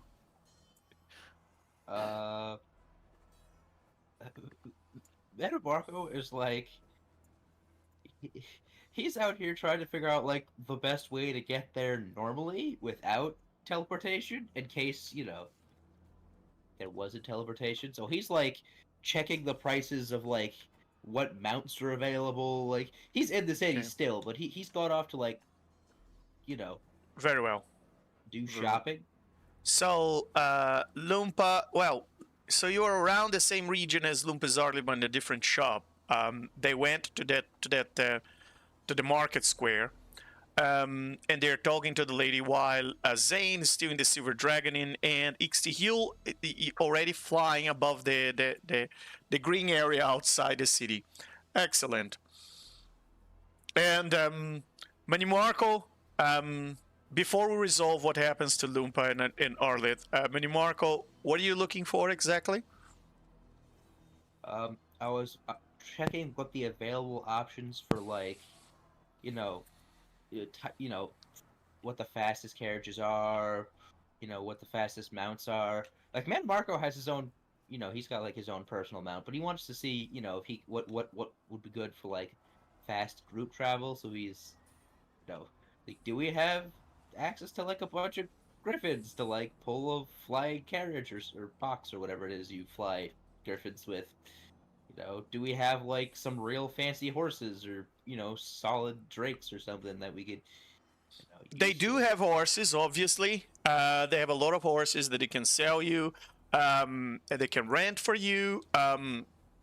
They do have elks and camels and more normal types of mounts, ground mounts. They tell you that the market close to the Grand Citadel has hippogriffs, but they are individual mounts. They're not flying chariots. And they tell you that in their North Arcana little shop, they can sell you flying chariots. Oh, okay. So there is a shop that is selling flying chariots. Well, yes, it's all the way on the other side of town. You see, you are there, and their North Arcana is that little shop over there. It's only 50 feet. I could get there in a single. It's I'm sure not. it's more than that in reality. It's not. That's not up to scale. I was about to say, I don't think that's up to scale. I could like. It's walk absolutely there in not 3 up to seconds. scale. No, you cannot It'd walk be that. hilarious if it was, but yeah, it'd probably take like what, half an hour or something to walk down there. Something like that. Yes. So 50 feet is something more like this. This is more like 50 feet. Yeah. So I gotta. Let me change the scale here and put like this. Yeah. No, that's still too small. There you go. So you are 5,000 feet from it. Assuming you're going in a straight line. Not going in a straight line. And you're just going around the streets. It's about 10,000 feet from it. When I see him get to here, can I join him when he's strutting down the street? Very well, yes. Are you heading there, Manimarco? Yeah, I'm gonna go see what the prices are to get us some flying chariots for rent or for buy. I don't know how long we're gonna be here, so I guess I'm just gonna see how pricey they are for us to do that. Very well. I'll join. I'll be like, "Hey, Manny Marco, what are you doing?" You were trying to recruit someone, right? Zane? No, Zane. You're trying to recruit Zane, people? yeah. Not recruit, but more rally and let them know my what's it called, endeavor, like the people I told in the bar. So I'm going to the front lines and make sure to send some support to the soldiers. Just more of a He's propagandizing. Propaganda and morale boosting in the city. I see. I also have what's it called, thaumaturgy, so I can really make myself loud. Very well. All right. So, the two of you are walking there. Ixtihil, what are you doing outside town?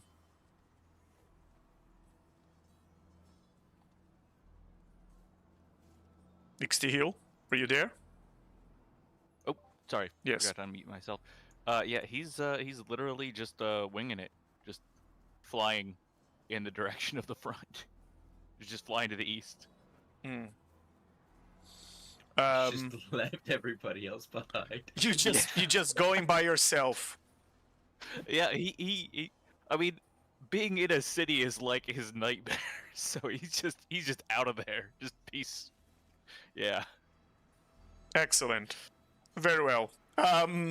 So you find nature outside, and you find comfort, or some comfort, as much as you can, without thinking about that world being devoured. It just keeps coming back to your mind, just every time you blink your eyes. And you can hear in the distance, and you can see the marching divisions of the arm, all the troops just marching towards the front with the resources and the chariots that they're getting from town. So the restocking troops, they're heading towards east, towards the front line of the war, and you can see them, and you can potentially just shadow them, although they are walking quite slowly. As you're flying, you can see them going through here. Can you see the map? Yeah, let me put it. You can see them going through this gate and heading towards east. Those are clearly troops heading to the war front. What would you like to do? Would you like to follow them, or you continue there through your green path?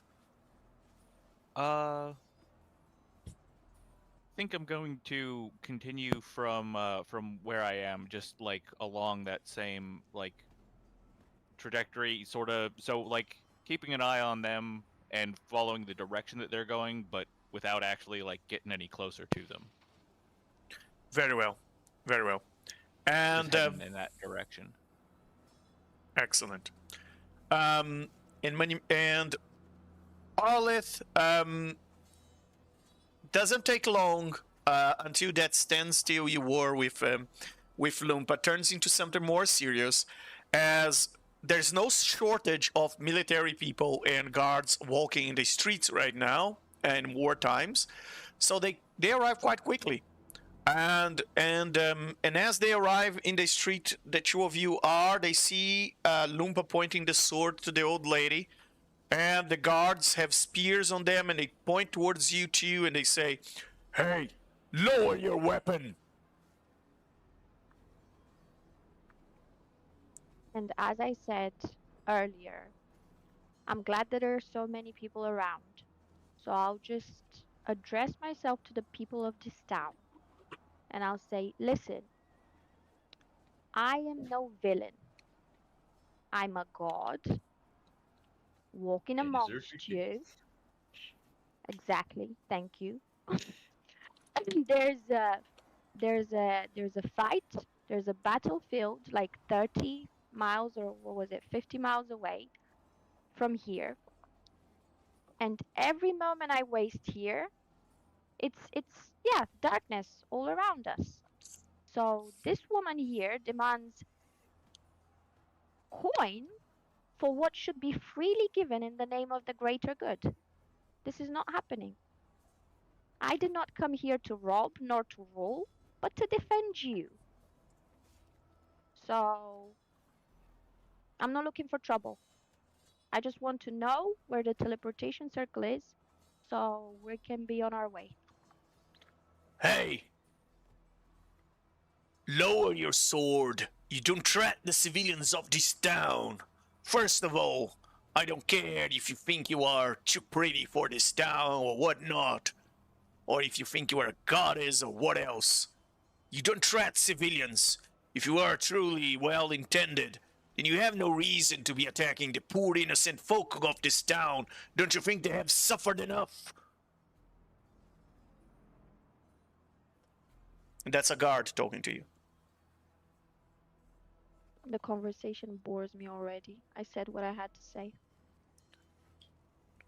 And as you have that, and that there is a tension in the air, you look down and there is this little well-dressed squirrel that comes and pulls your skirt.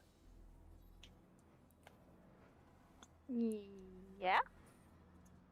I know where you can find the teleportation circle. Finally! And Someone The With a head squirrel on their... has red robes and is very well dressed. Has like a little book that is the size of his hand that he's holding under his arm, and has a pair of little round glasses, and it's looking up to you. Can I roll an insight on it? Is it tricking me? He says, Everybody knows that the Temple of the Far Horizon has a teleportation circle. Do we know where that is, Legend? No, but you can ask. Now you have a name, but it's that building over there. Sorry, were you pointing on the map? by any chance? Yes, here. Can you do right? Okay. Oh God, even that is what, 3 miles away. No, 3,000 feet. Okay. Which That's is feet. about a little over half a mile. Okay. All right. Okay. So he's giving us like truthful information. Yeah. Looks like Okay. an innocent little squirrel that just probably on his way to his studies. In the Squirrel Academy, maybe? I don't know. You can ask him. Okay. Well, I appreciate the information. You're kind of cute. I don't know. I like animals. I'm not an animal. Oh, sorry. I'm sorry. That's very racist. I'm so sorry. I kind of like side eye her. She, I didn't see that coming. I have to say, Arlet, you also find that quite racist.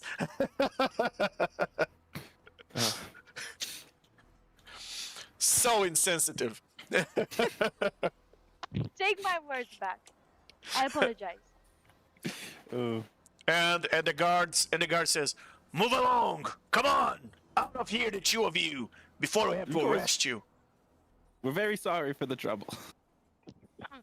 I'm sorry, Arlie. I came along and Loomp was a bit bipolar sometimes, so it had to be done. It had to be done. It had to be, it was just necessary. It was, I'll yeah. turn to the top of you like, ma'am, I might be back later. Well, after leaving that place, you've learned the direction of the Temple of the Far Horizon, and the two of you are heading there. While Money Markle and Zane, the two of you pass through the Great Library, that pyramid-looking building, and you head towards the Unearthed Arcana, this very famous, very small little magic shop, quite close to where you see Ixtihue flying above the green area in the distance. And at some point you lose sight of him because, well, your line of sight's cut by the walls. Yeah, I did the math, by the way. It takes him about a little over 2 hours to get to the front. A little over 2 hours to get the front line. Yeah. 30 Using miles dash away. actions, yeah, using dash actions, he can travel about 13 and change miles per hour if he just flies full speed. I could Pretty have sure I put can like a run almost that giant fast. potion on you or something, so you could have carried all of us then. Yeah. Yeah. Yeah, that could have been a plan. What is your Okay, flying the three of us are speed? The 4 of us are gonna get there, and he's gonna just. Have What is your one. flying speed? My fly speed is 60 feet, and Yeah. using a dash action, using dash action, that's 120. All right. Wait, So, you're 60? I'm 110 flying. If I dash, that's 220. Yeah. That's all what I'm right. So saying. per minute. And I could rage to be huge. So per minute you are doing Ooh. 1,200 feet. Yeah, it's 72,000. So it's 12 feet miles. per Yeah, per 12 hour. miles per hour. Yes. Yeah. 12, 13 miles per hour. Yeah. Yeah, it Look at is my calculations. 13.636 and some odd per hour. Very Miles well. Per hour. Very well. Wow. You're migrating, Ixtihil. Yeah, You're doing your I'm yearly not wasting- migration. I'm not wasting time harassing the townsfolk about teleportation circles. I'm just going. Very well, very well. You guys see XTU in the distance, and in the Unearthed Arcana shop, it's a quaint two-story shop that has a sign depicting a white-bearded human wizard holding a staff that has a copper ball affixed to its tip. It displayed in the store's window box are various potions, scrolls, wand, and wondrous oddities. This is the storefront that you can see. Then you see the shop owner, an adult copper dragon, who just lands on top of, and he's just opening the shop by the time you arrive. He went for a siesta, and he's opening the shop back, and he just shapeshifts back into his normal white beard human mage looking guy, wearing pointed hat and frayed robes and pointed slippers, and he just flies down, opens the shop, and he says, "Hey, my name's Morley. Welcome, customers. Welcome to my shop." Pleasure to meet you, Morley. I'm Zane. What is? I'm sure my character would know this, but what is the proper address of the proper way to address a dragon? Well, Oh, it really sure. depends on the dragon. Um, It's like Alright, asking, then what is the proper way of addressing a human? Well, it really depends on the human. I think the Like- correct answer is please don't eat me. That's probably a That could good be, one, yeah. honestly.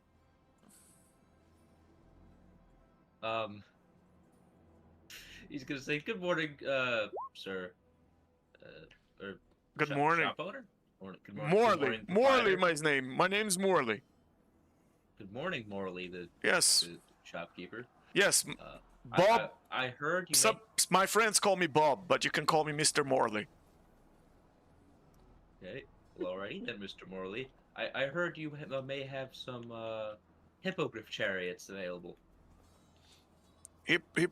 No, I don't sell any chariots for hippogriffs. I have lots of. I have a flying chariot that I can sell you. I only own one in stock. I have an ornithopter of flying, have potions of flying, have brooms of flying, have flying broomsticks. I have carpets of flying. I have braces of flying daggers. I have wings of flying. Well, what exactly you were looking for? I was looking for something that could be pulled by flying mounts. I'm looking for something that'll allow. Why would you me want to- flying mounts if you can have something that is magical? It works without mounts. Oh, is that Well, same I man was and hoping- Marco? I was hoping I to, can- carry multiple people. Well, this sounds like a flying chariot to me. Or a flying carpet, if you buy a big one. How big do you have them? Well, well, the bigger they are, the slower they are. But I have a 6x9 flying carpet that can handle 800 pounds and can fly at 30 feet. It's not bad. That's like the regular movement speed. You while can flying, easily right? put 3 creatures on top of it, but the flying chariot can carry more people.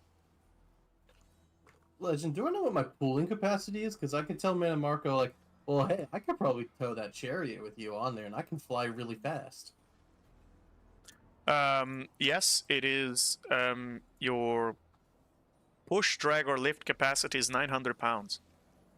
Yeah, because I have max strength, and I think I could I could push pull up on a chariot.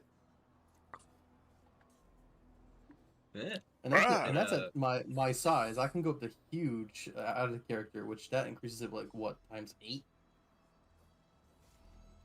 Well, if you want to tie yourself to the magic chariot, yeah, you can do that. The chariot can fly by itself, but you can have creatures pulling it. Yeah, yeah. Well, I'm thinking, Mini Marco, even if we get mounts, we're gonna have to take care of them and such. And I could probably pull you and the others in that chariot at quite a fast speed. I go quite fast in the air. All right, sounds like a That's plan. quite a good point there. So, which one of you is gonna give me 25,000 gold pieces for the chariot? We just. I don't know which one of us is carrying the money. I know we have money. I don't know who's holding the money. Well, that I'm is going quite to the- say. I bet it's XT Hill. He It left definitely really isn't. fast. I have about 60 grand on me, so We got like I think 26 grand worth of stuff. I think I did the math for all the stuff we got last time. You It think was you like did the math? 26 grand. That's reassuring. Well, I think I did it correctly. I did the Oh. math. I'm just not sure if I did all the I'm added it looking up at all your correct. inventory. You have exactly 4 items on you right now and 200 gold pieces. Yeah, I was looking at the stuff we got last time. You don't even carry a didn't know backpack. You are the How about least these- packing how much adventurer coinage do you in think I this can take? party. I think I got an idea though, Mini Marco. And it says, well, and I'll do persuasion after this.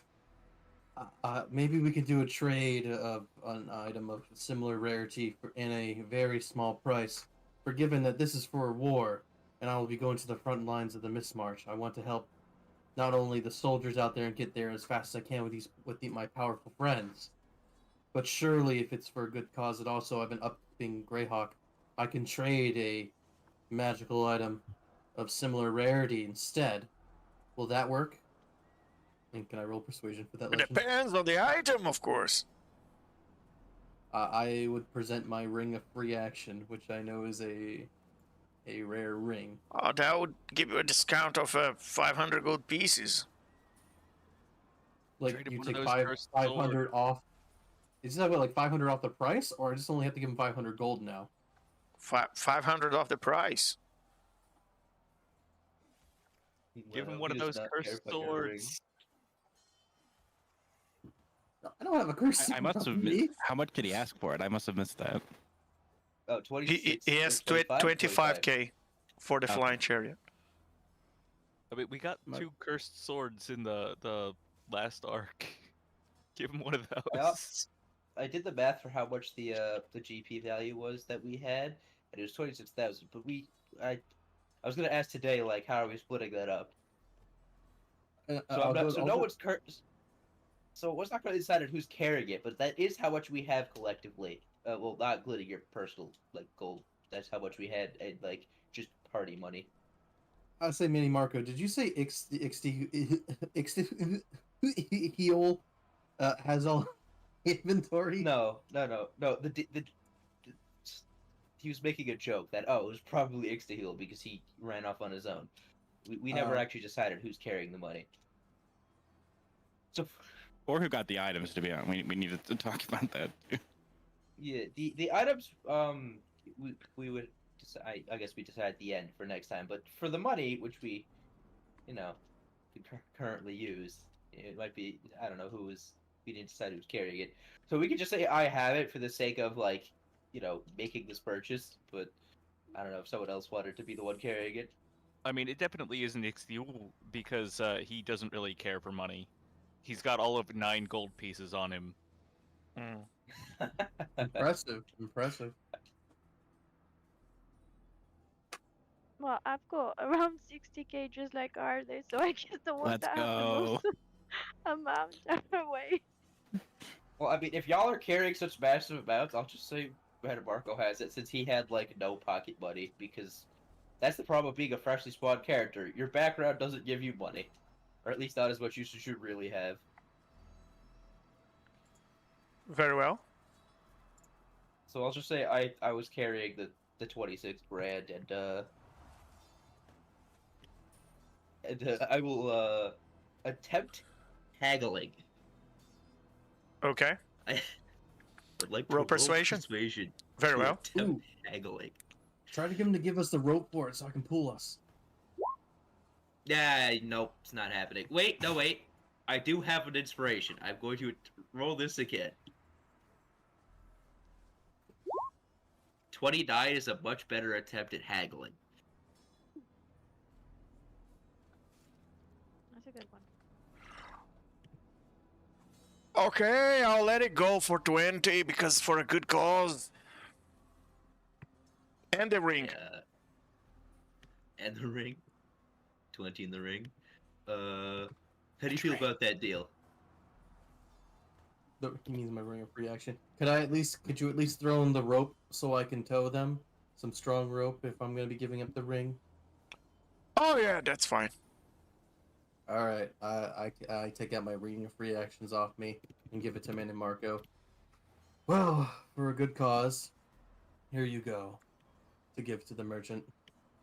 He'll give it to the merchant with like a good thumb flick, like he's flicking a coin. Just flip him the ring, and then he's just gonna pull out a sack of coins. Very well. A big sack of coins. And you get yourselves a flying chariot, which I assume is going to be pulled by your new friend Zane. Turns out turns out Zane is going to be the horse in front of the chariot, pulling the chariot. Actually, Fun times. wait, that Yeah. reminds me. I have find greater steed. You know, there are plenty of options that are flying for greater steed. I don't know if any of them are faster than he is, though. Well, but isn't that funny? Will it be as funny as having him pulling your chariot? I mean, that's really flying in style when you have a demigod pulling your chariot for you. Oh man, what did I get myself into? Yeah, that's fair. It's like, oh hey, look, this is my demigod chariot. No, because by he's demigod. making a renown for himself with these troops. Now, if he has good morals with his troops, and he's going to appear pulling a chariot of you, you're gonna look like the real boss. Or an asshole. One of the two. Hey, whatever. Hey, who's that asshole riding our hero? Either way. Depends It's- what side of the coin you want to see. Yeah. Oh, I hope my reputation, they see me in a positive like that I'm bringing people to war. But I'll hope the chance. Shall we go get everyone, Man and Marco, as I get myself tied up to the chariot? Sure. What? I don't even know what the whole list of creatures you can get with Find Steed is. I'd have to check which one has the best speed. Well, To see you if want to he's know- actually faster than all of them. If you want to know my I think speed, it's more a that's question why- of branding right now than anything else.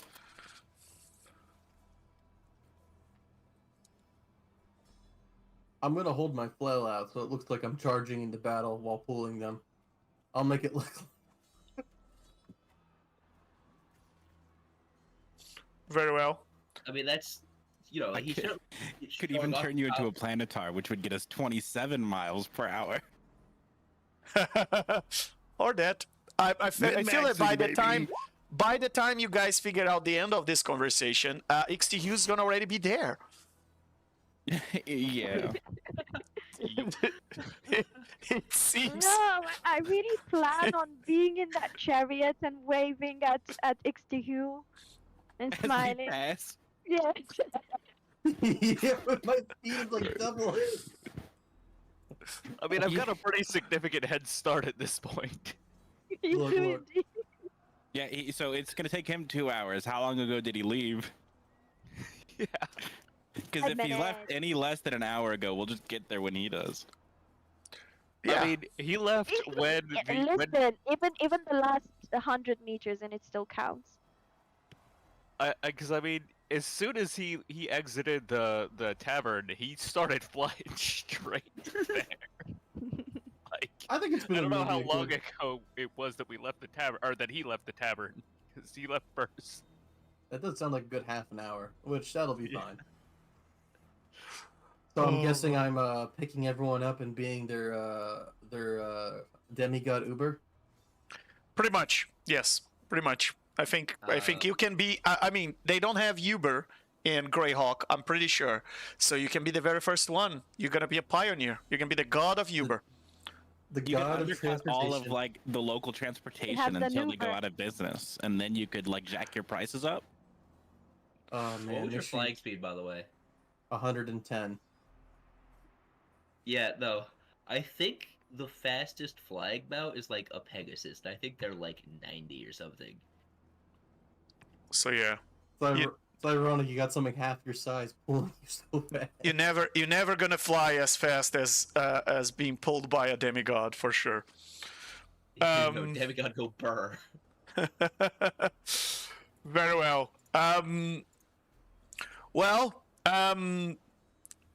as you two, as Arleth and Lumpa arrive at the Temple of the Far Horizon, in there, hidden among the city's grander temples, is this quiet, modest house of worship with a clay tiled rooftops, a corner bell tower, and a well-tended vegetable garden. Yeah, that's you heard that. That's where the vegans are. This town. Sick and hungry folk gather in short lines outside as they wait for priests to attend to their needs. In here, this place is a place where there are a lot of clerics. They are healing the folks. They are hiring adventurers. The priests keep tabs on threats to the region, but because of the war times, they are serving soup. Although there is no meat in the soup, but they're serving soup to the folks in here. Lots of potato though, and they are giving they give potions of healing to people that need. They cast cure wounds, lesser restoration, greater restoration, even raise dead spells sometimes. They also hire people to guarantee safe travels, and adventurers usually do small donations. There's a donation box right at the entrance of this temple. It's in the temple that is you have a teleportation circle, which is a permanent teleportation circle that is right there in the altar in the middle of the temple. In the Temple of Far Horizon is probably the easiest teleportation circle to access. It's not the only one in town. You hear from the priests, but you can teleport in any direction, coming or going from this teleportation circle. All you gotta do is donate 2,000 gold pieces to the chief priest, and he will cast. He will activate the teleportation circle, so that you can teleport outside of this temple. And then he asks to both of you, do you have the coordinates for where you were planning to go?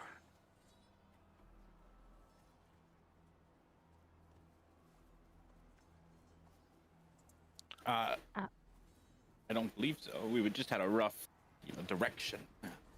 Oh, I see. And distance. Well, I'm But you afraid. might know better because you're from around here, right? We're looking to get to the middle of the battlefield. The Mist March. Oh, there are no teleportation circles in Mistmarch. That's a very dangerous place. It would be dangerous for us to have a teleportation circle there. The monsters could teleport straight inside our town. So how can we get there faster? Well, if you can, you can, if you donate to our temple, I can give you the coordinates of our teleportation circuit. You can come back here if you want. I mean, Is there one? Because if we teleport back under fire, we wouldn't want to risk being followed, of course. Is there Well, it's perhaps a one in unique sigil sequence. It's like a string of runes, and they have their own pattern and so on. And so only those that are casting the teleportation spell can actually land in the teleportation circle. Other creatures wouldn't be able to follow you if you're casting a spell to come back here. so if I know the exact, what did you call them? Coordinates. Would you still have to roll a d100? Yeah. You would, No, right? no, you don't. No. No. Oh, If you have the okay. coordinates Then for that's fine. teleportation circle and you cast teleport, you come back to the teleportation circle. Okay, I'll give him. I'll give him the money then. That's fine. It's always useful to have. We'll do a rough calculation of Very where well. Ixtiel should be and So- have him teleport us 50 feet behind him. So Flying chariot into. So add to your notes, Lumpa, that you purchase the unique sigil sequence to the teleportation circle of the Temple of the Far Horizon.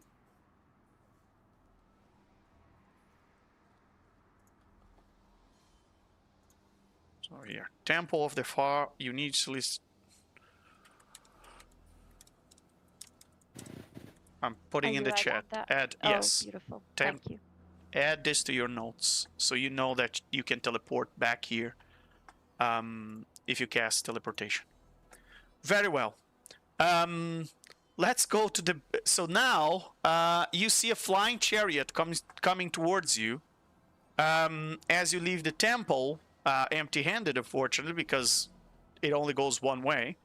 You can come in, but unless you have coordinates, you can go out through the teleportation circle. But as you get out of the temple, you suddenly see. Is that Money Marco on a flying chariot being pulled by the new guy? How the hell did he convince the new guy to do that? I don't know, but I want to be there. I'm gonna turn over to. I say, don't flying chariots normally fly without mounts? I say to as he- as he- Marco, is that them over there? He's gonna Yes, look at yes, him it and go, is. Come. as Looks as so they, as they exciting. pull up, Marco's gonna look at her and be like, "You'd be amazed how fast our new friend is." You see this fairy wielding a fire flail, like as in the distance, like a torch. Come, post haste. We must get to the front lines. We found this cool chariot and bought it. Oh boy. Good times. Let's go. Is it Very just well. a normal chariot then? Very well. No, it flies, but I help it. The chariot flies, but if there's nothing pulling the chariot, it doesn't fly as fast. Yes. So yeah, the three of you jump. So Manny Marco, you can add a flying chariot to your inventory since you purchased. That's an actual item, and yes, is being pulled by Zane, and Zane is super fast, faster than Ixtiel, and Ixtiel, can you tell us a little bit about your reaction when you look behind you and suddenly you see the new guy pulling a chariot with the rest of the party, the other three demigods on the chariot, and you can hear them say yeah, and doing the whipping sounds, like Oh my god. they're getting Zane to pull it as fast as possible. Can I use thaumaturgy to be like, we are heading to the front war. We are charging the bell, like booming my Oh. voice as loud as I can. I don't think the chariot has its own fly speed. So I'm looking at it right now. Oh, And so it says that's if a this chariot is it's a so good they thing must you have have changed Zane it? then. Yes, they must have Yeah, changed it. if the magic chariot is pulled by one or more flying creatures, it too can fly. So it's just like you can't pull a regular chariot with a flying creature. I guess it just flops off the side and everybody falls out. Look, this wouldn't be possible. But unless it I does had give everybody maximum in strength. it, and the mount and everybody in it gets +1 AC. So as long as you're pulling me in this chariot, you have +1 AC. Oh, I'm adding that. That's awesome. And as long as I'm riding the chariot, I get +1 AC. Everybody has. So Ixtihil, you look over your shoulder and you realize, what the hell is going on? There's I'm waving and smiling at you. Yeah, there's initial confusion as he realizes what's going on as they pull up even and with him and begin to pass him. He's gonna do a bit of a barrel roll over to the side and just grab onto the back of the chariot. Do we do a roll for that? roll is lay of hand. Yes. Yes, let's please. see. Let's see if you catch it the first time around. Wait, He bumps one of sleight us hand off. or athletics? Can I silvery barb it? Slay of hand. Do Slay I roll of hand. something like acrobatics? Are you avoiding him? Does a 21 work? Well, it depends if they tell me It to does. avoid you. Well, yeah. If she's doing silvery barbs, then you're gonna get distracted. And I'm doing it. Silvery barb. Why? Oh, okay. Wait. So does that mean I roll it again, or Yeah, roll it again. Just fail.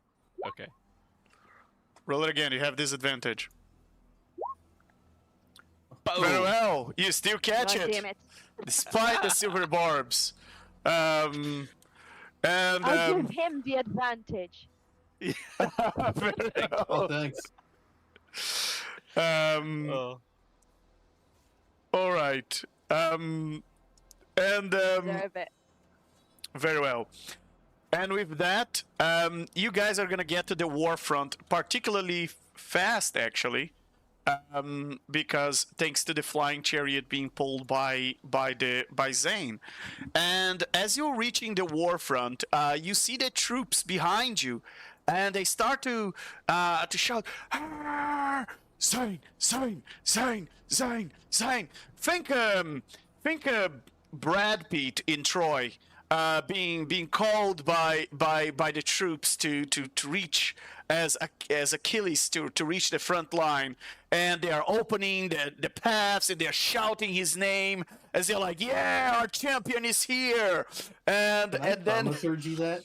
Can and, I thaumaturgy something actually? absolutely. But before you do, you realize that some of them are finding somewhat hilarious that you were pulling the chariot with other people on the back, and they're wondering, why the hell are you doing that? Yeah. I'll thaumaturgy some super loud, and I'll say to them, I'm gonna use my deep voice. I have brought powerful warriors to the front of the line. We will turn the tides of war. These are strong individuals like me who will fight these insects that we've been crushing. Give them praise as you have given me and believe in our strength, for our courage will drive us forward. And I make haste as I pull these champions. I'm gonna use minor illusion to like give us like a drum beat coming in.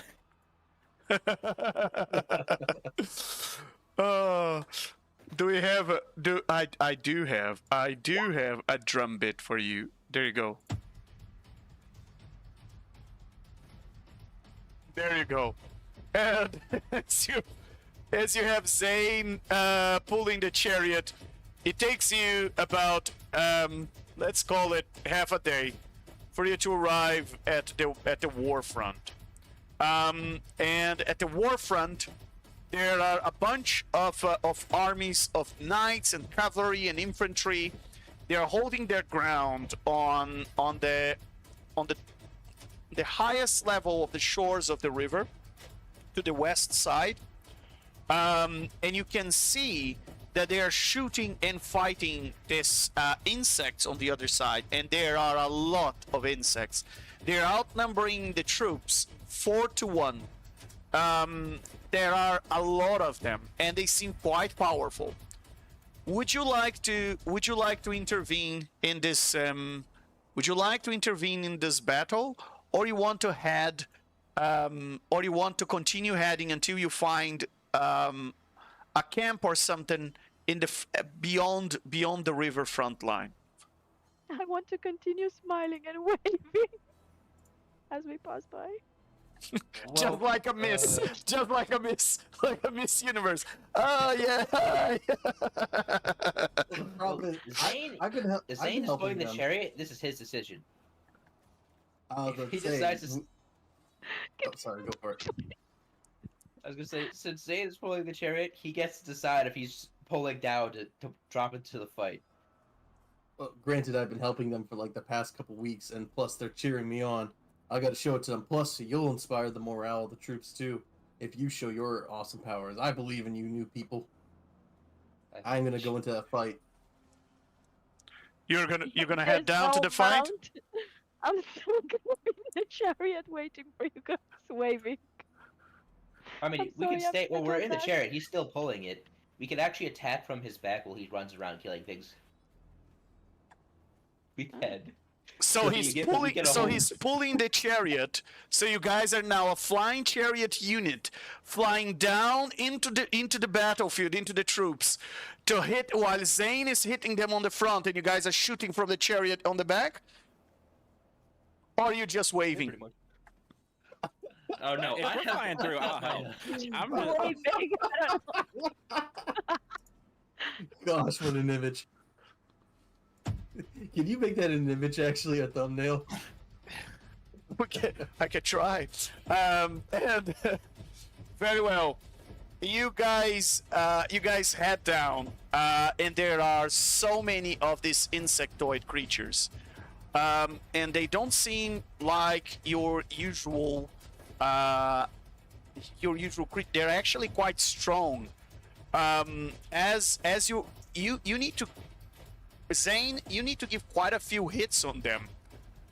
So Zane, let's do an average here for all your hits. Roll for me all the attacks you can do in one round, in one turn. Is that also assuming my rage, my strike of the frost, my brutal strike, my elemental cleaver, my charge, my No. great weapon master, my No. blood fury tattoo? The charge, yes, but just your normal, just you not trying your best. Give me your 20%. Oh, you All want me right, to do so- that too then, since I'm stabbing Yeah, things off his yes. back. Yeah, you smashing minions. can so, you- but it for Can the I guy reckless that? for the ones that are on the back of the chariot, you gotta do ranged attack if you're gonna give. And I'm gonna use this as an average of your attacks. Can I go reckless though, since that doesn't require rage? Very well. So I can have Oh, brutal strike. Very well. All right. I mentioned this last time. I don't think I did it during the week because busy.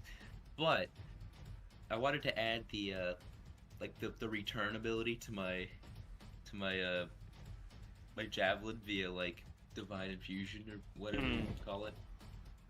Mm. Would I have had time to do that in between sessions? Yeah, you had time to do that. That's fine. Okay. So I can throw it and it'll come back. That's great. In which case I can... The real question is, do I still get my 2 attacks if I throw it and it comes back, or is it just 1? I've got You get your true attacks. also a quick Okay. question. The average soldier down here, can you tell me their level or challenge rating for the purpose of polymorph? The average soldier. The average knight. Yeah. Okay. Yeah, the people. Challenge rating 3. Thank you. Does 24 hit? I did that for both attacks. Okay, you're not gonna do the attacks per attack for obvious reasons. You're fighting a crowd. Just do. I just want to calculate. I just want to give you an average damage. So just do the damage. So that'll be with brutal strike 3d10 plus 16, which the 2d10 on top of that. All right, so we're just rolling damage. Yes. Not attack rolls. All right. Correct. because I'm gonna be just firing off starry wisps like nobody's business. So my first attack does 42 damage. Very well. 42 damage. That's one attack or an average of all your attacks on a turn? That's one attack. Let me do the other attack. Hold on. Very well. And I did 20 for one and 17 for the other. I did 42 for the Combined first attack and 37. 50, so I did 92 damage. One at a time. 92 damage on average for 92 damage on average for Zane. And Manny Markle, ranged attack, how much? I did 20 on one and 17 on another for a total of 37. 37. And then XTHU, you're doing something as well? Yeah, he's just gonna be launching off starry wisp Okay. spells, which is, I mean, I can only do that once per turn. So What is the average and then, damage? I rolled a 23. Do you want me to roll some more to like average that's it fine. out, or? That's fine. Okay. That's fine. And Lumpa, yours is 0, right? Because you're just waving. Waving and the ones at the back that are harder to take down, sending kisses as well. Very well. And Arlith, I'm gonna cast mass polymorph and turn like 10 guys who are like about to die into Ankylosaurus. very well. All right. So, as the chariot comes down, and Arlith is turning people into with what, Arlith? Ankylosaurus. They're a combat rating 3 dinosaur. I can send you to here. All right. I could be pronouncing it incorrectly.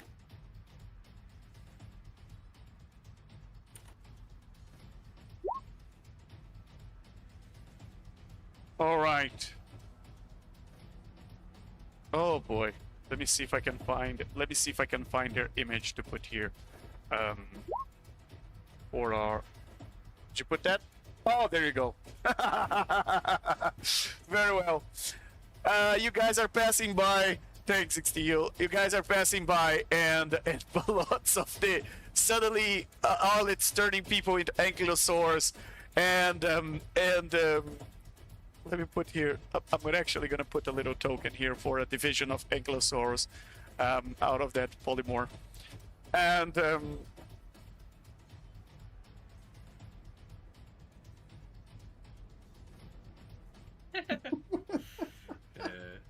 and he's turning a division that was a little bit more to the front into ankylosaurs, and the 5 of you dive down, and very well. There are 200 of these they're huge creatures, huge insects, in the front line where you are going, where you were landing down, or just flying down, just flying by and trying to hit as many as possible in one go. Now, all your attacks combined are giving about 140, so it takes you guys 2 turns just to take one of these creatures down. As you head down and you start to slam them. However, there are more people in the battleground and these creatures are being hit, so I'm gonna give you that you're killing one of these creatures per turn as you fly by and smash them. So it's 1 hit KO, boom. However, there are 200 of them. And you're still miles away from the Mist March. Are you guys going to keep slamming them down and throwing everything you have at them? Or are you heading towards the Mist March? Because you can spend the whole day here.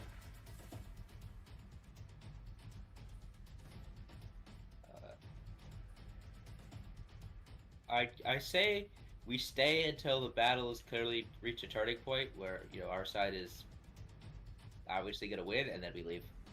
Excellent. Well, Very well. Now yeah, let's I want see. the soldiers to see that. Excellent. So you guys are fighting, and the soldiers are chanting for you, for everything you've been doing for them, and you're slamming. I mean, it takes the soldiers many arrows, spears, and whatnot just to take one of these creatures down. And usually they kill a few soldiers before the soldiers can do anything. I'm gonna ask you guys to roll d20s for the two divisions of soldiers that are there. So each one of you roll a d20 for 20% of the soldiers that are there. Since it's 5 of you. Even me? Even you. You're just rolling for the NPCs now. They're on your side. Oh wow, you guys are rolling terribly. Yeah. Well, I gotta say, the soldiers that were inspired by Lumpa are doing better. I just wanted to She say was that smiling and I'm waving. sitting in the chariot and making some reverence as well for the praise that I'm receiving for doing nothing. It's Lumpa. Turns out that just 20% of the soldiers, they're on the battlefield right now, are surviving. I mean, there are 4 insects per soldier, and it takes 4 soldiers it takes 5 soldiers to kill an insect. So by the time 5 soldiers can kill an insect, the insects have killed 20 soldiers. That's how the math is working. So so by the time the soldiers are taking down as many insects as possible, but the insects are fast, they are lethal, and they're piercing through all the soldiers. And you think that this line is not going to hold on very long. If you guys continue like this, if you could just keep killing one by one, this line is not going to hold on. I mean, there are several divisions of soldier behind you when you're passing by, and I'll there's step in as cavalry. well, then. I'll step in as well. Okay, and how much damage do you want to give? Roll your average. What do I need to do? So you are in a flying chariot, which means you need to. You are in a flying chariot, which means you need to attempt to shoot by range as you're flying by. Ooh. Okay. That kind of. So what is your average range attack? What kind of range attack do you want to do it on average as you're shooting? Maybe a cantrip or something like that? Yeah, that's the only thing I can think of. I guess a ray of frost. Unless you tell me that I can do some still wind strike there as many times as I want. No, you cannot. As many times as you have. That's why I'm asking, because this is a very long fight, so you're not going to. Okay, so you're not I going to guess be it would using ray of frost. your the things you use when you're fighting a minute fight. You're going to use the things you can use at will and use the most without getting too tired. Do I need to click on the damage thing or not? Yeah, Is just roll an average damage for us. That's what's Oh, that's going okay, to be so the it damage would be throughout an the average 88 damage. because I would have 2 cantrips. Okay. Very well. Go ahead. Okay. What is the cantrip you're using?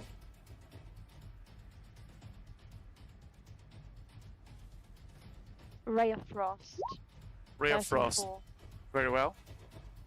So your average I'm not damage. sure that makes a difference. Well, it does. It adds a little bit on top. But yes, the 5 of you. Well, granted, Arlet, you did that once. What are you doing in all the following rounds? Right. I will also. Let me double check.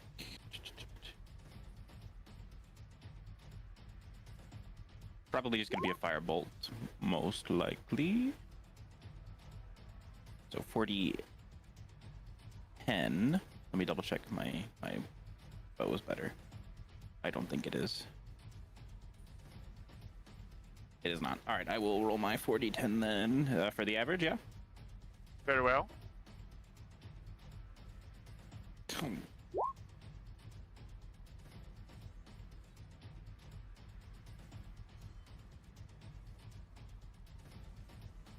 That's a Very good well. roll.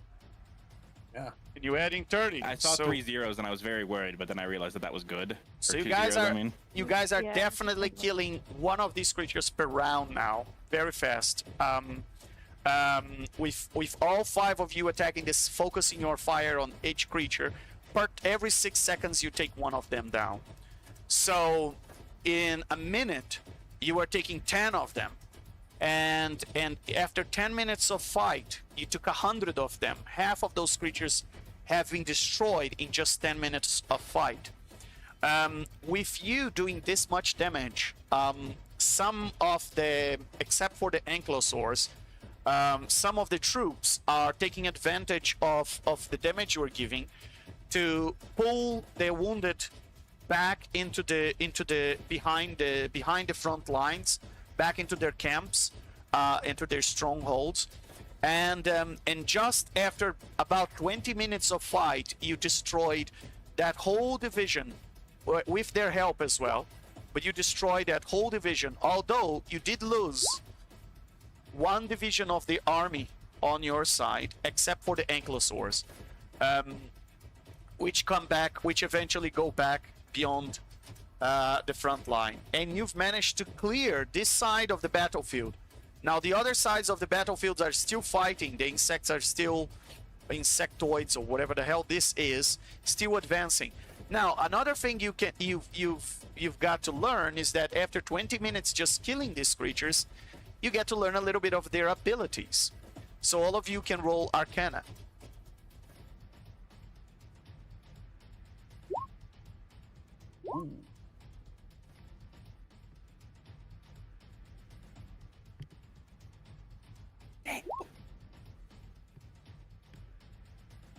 Excellent. 24 is crazy. I remember when I used to do that. Great. Oh, Venus, you know it. Lumpa, you know very well what these are. These are huge aberrations. The dwarf was right. These are not demons. These are aberrations. These are called skittering horrors, and after fighting them, you realize why they're having so much advantage and advancing in the fields. They have an ability called Maddening Presence.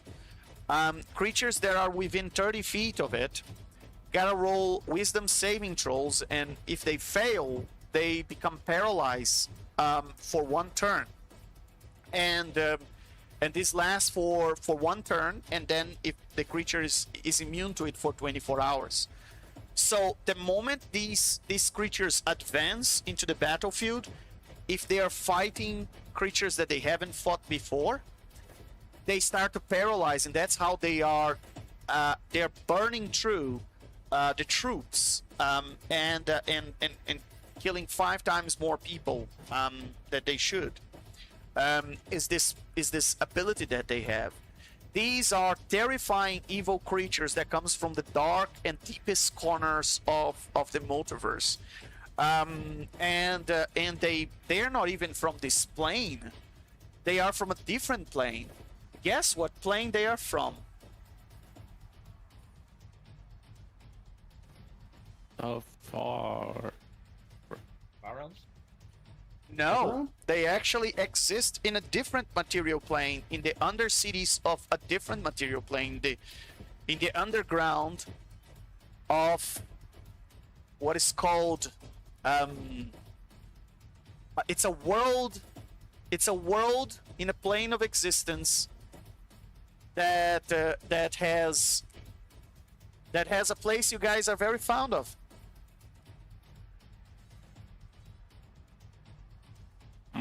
You usually go there for vacation. Oh, the Radiant Citadel? No. Well, maybe Zane goes in the Radiant Citadel.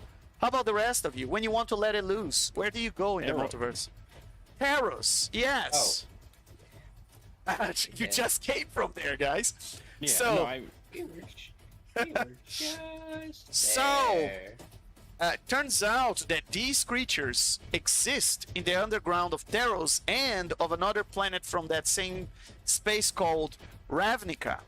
And these creatures, they are not really from Greyhawk, so how are they coming out from this mist march? And they are aberrations from they are very dangerous aberrations from worlds that have. Ravnica is a world that has no gods. It has no pantheon. And Taros is in the same wild space system, but it works like a thing on itself as well. And it's where the gods go and the outer planes go and so on. So there's not many. There are not many places in the multiverse you're gonna find these creatures. It's a very niche, specific place in the multiverse you're gonna find skittering horrors. And now they're flooding Greyhawk. How is that even possible? And they're completely out of place, and the people here are not prepared to fight them. It's in Ravnica, they were pushed into the underground, and they leave in the horror parts. Also, they don't come to the surface very often. So what the hell are they doing here? So all of this is very odd behavior for this type of creature. And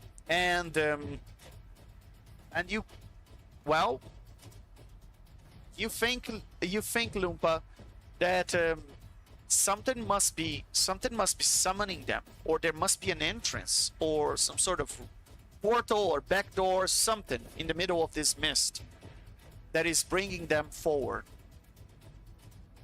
And however, I have to tell you guys that there's something else that comes forward in the middle of that fight.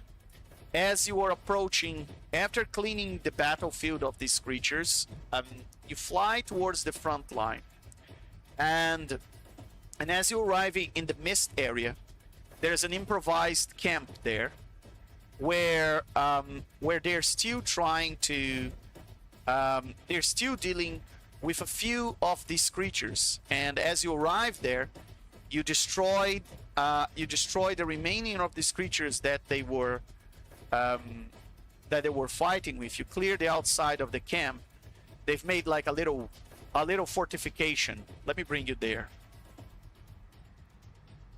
And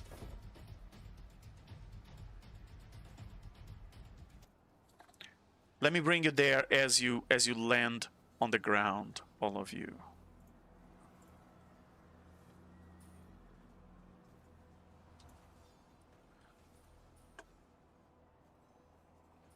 And you can hear the battle sounds, and when you get there, what you find is this improvised war camp right at the front. You can see the mist is strong in here.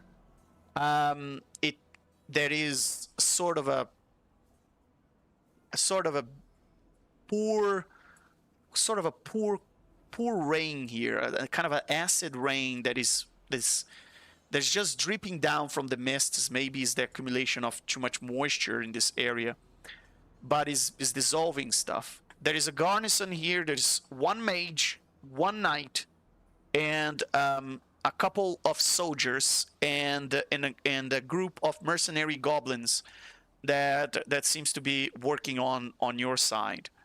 As the five of you, you've parked your chariot to the north there, and the five of you come into this camp, and they seem to be, after you killed, they all seem exhausted, and the knight comes to you, seems to be the leader. He says, "Thank you, Zane.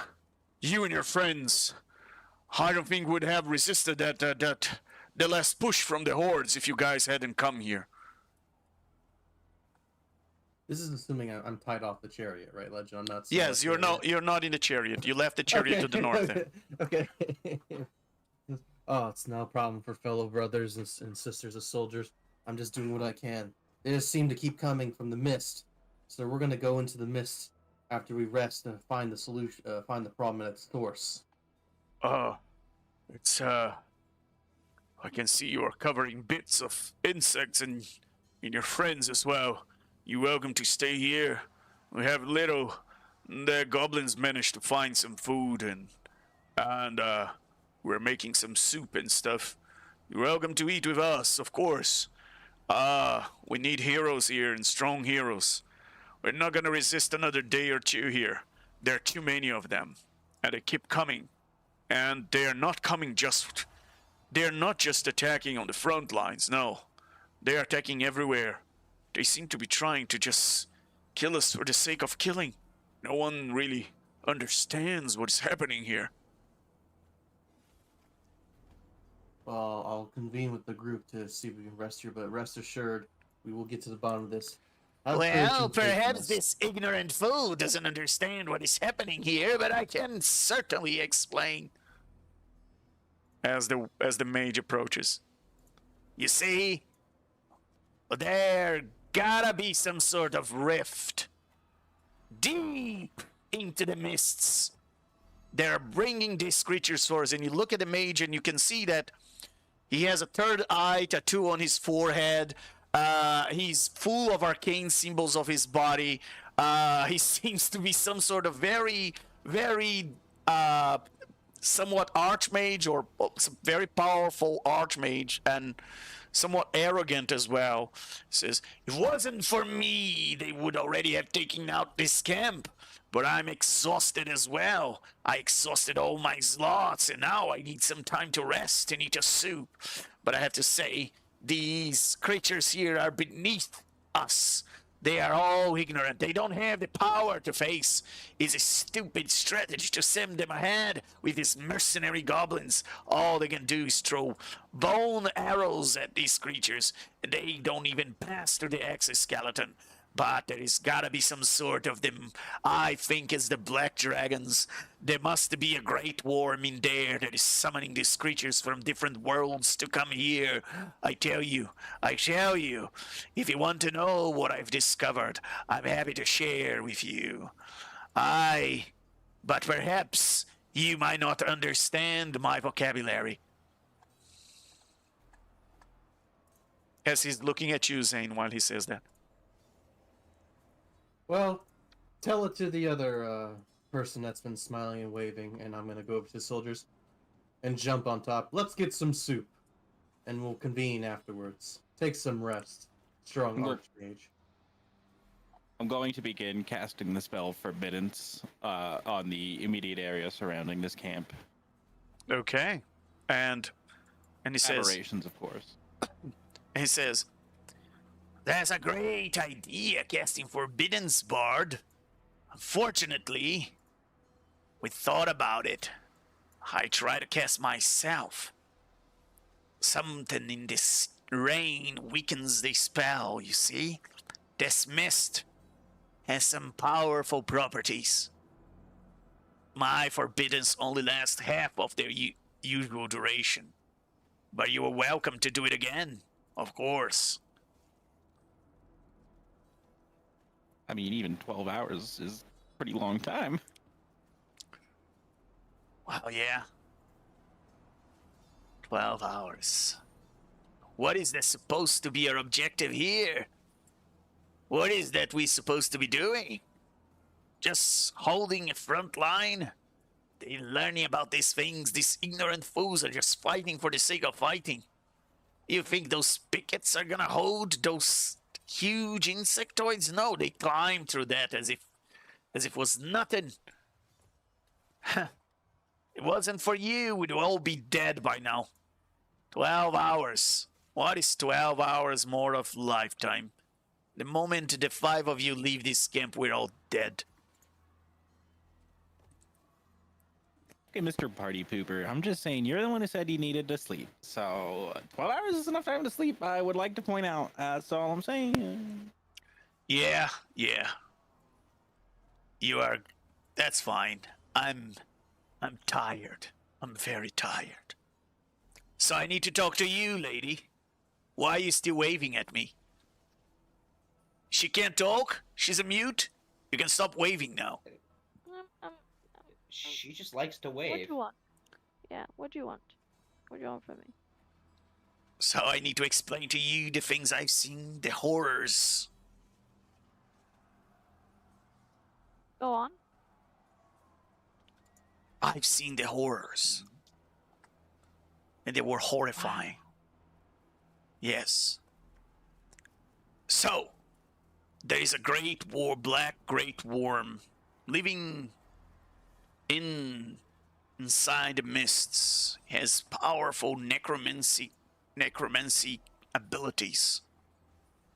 And he has a army of black dragons working for him. I think he's responsible for this. He's sending He doesn't like the fact that Greyhawk has put it watchtowers around Mistmarch, and he's sending all these creatures, found a way to bring them here. He's sending all the way there, but there's something more in this mist. It messes with your head. You see things that you're not supposed to. Illusions. Sometimes you think you are seeing yourselves in the mist. And as he's saying, sometimes you think you are seeing yourselves in the mist.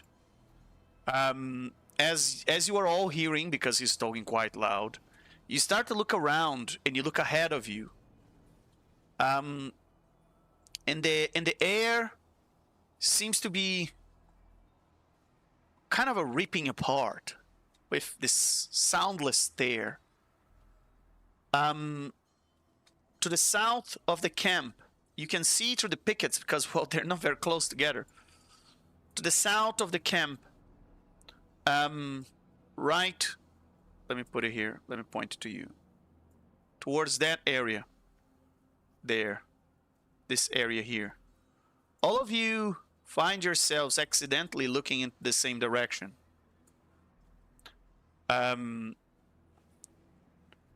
And he's still telling Loompa things, and as he's telling, his voice kind of fades into the background. As all of you start to sense this, and Loompa, you start to look over your shoulder, and you all suddenly find yourselves looking into the same direction. There is almost a sense of a yawning coming from the mist.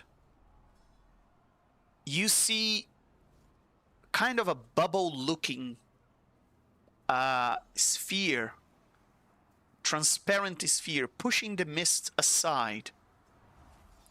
And you feel this presence, like a gash in existence itself. And you start to see 5 shapes emerging, silhouetted against the backdrop of the mist. And they start to step out of this transparent bubble, as if this bubble was a rift in itself. And the wizard is still yapping in the background and telling things about his theories and what he has observed and what not. But to you, the vision of those 5 creatures stepping to the sound is something particularly disturbing.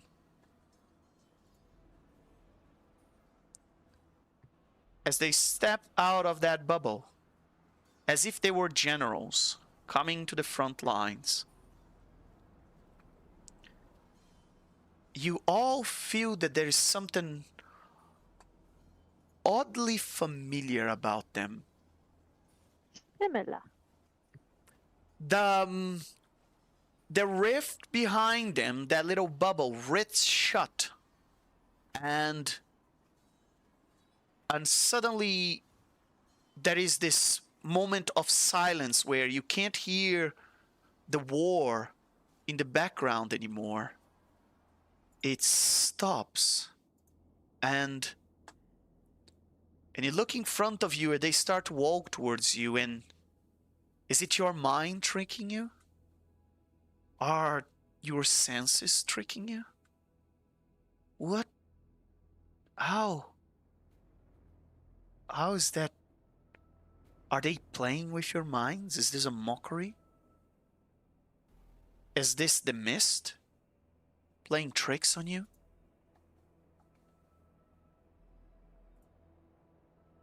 All 5 of them walk confidently towards this camp where you're staying. And we'll figure out what happened when they reach the camp in the next session. So, for all of you watching, thank you very much for watching. For those of you who are with us, it's a pleasure having you here. And for all of you who have been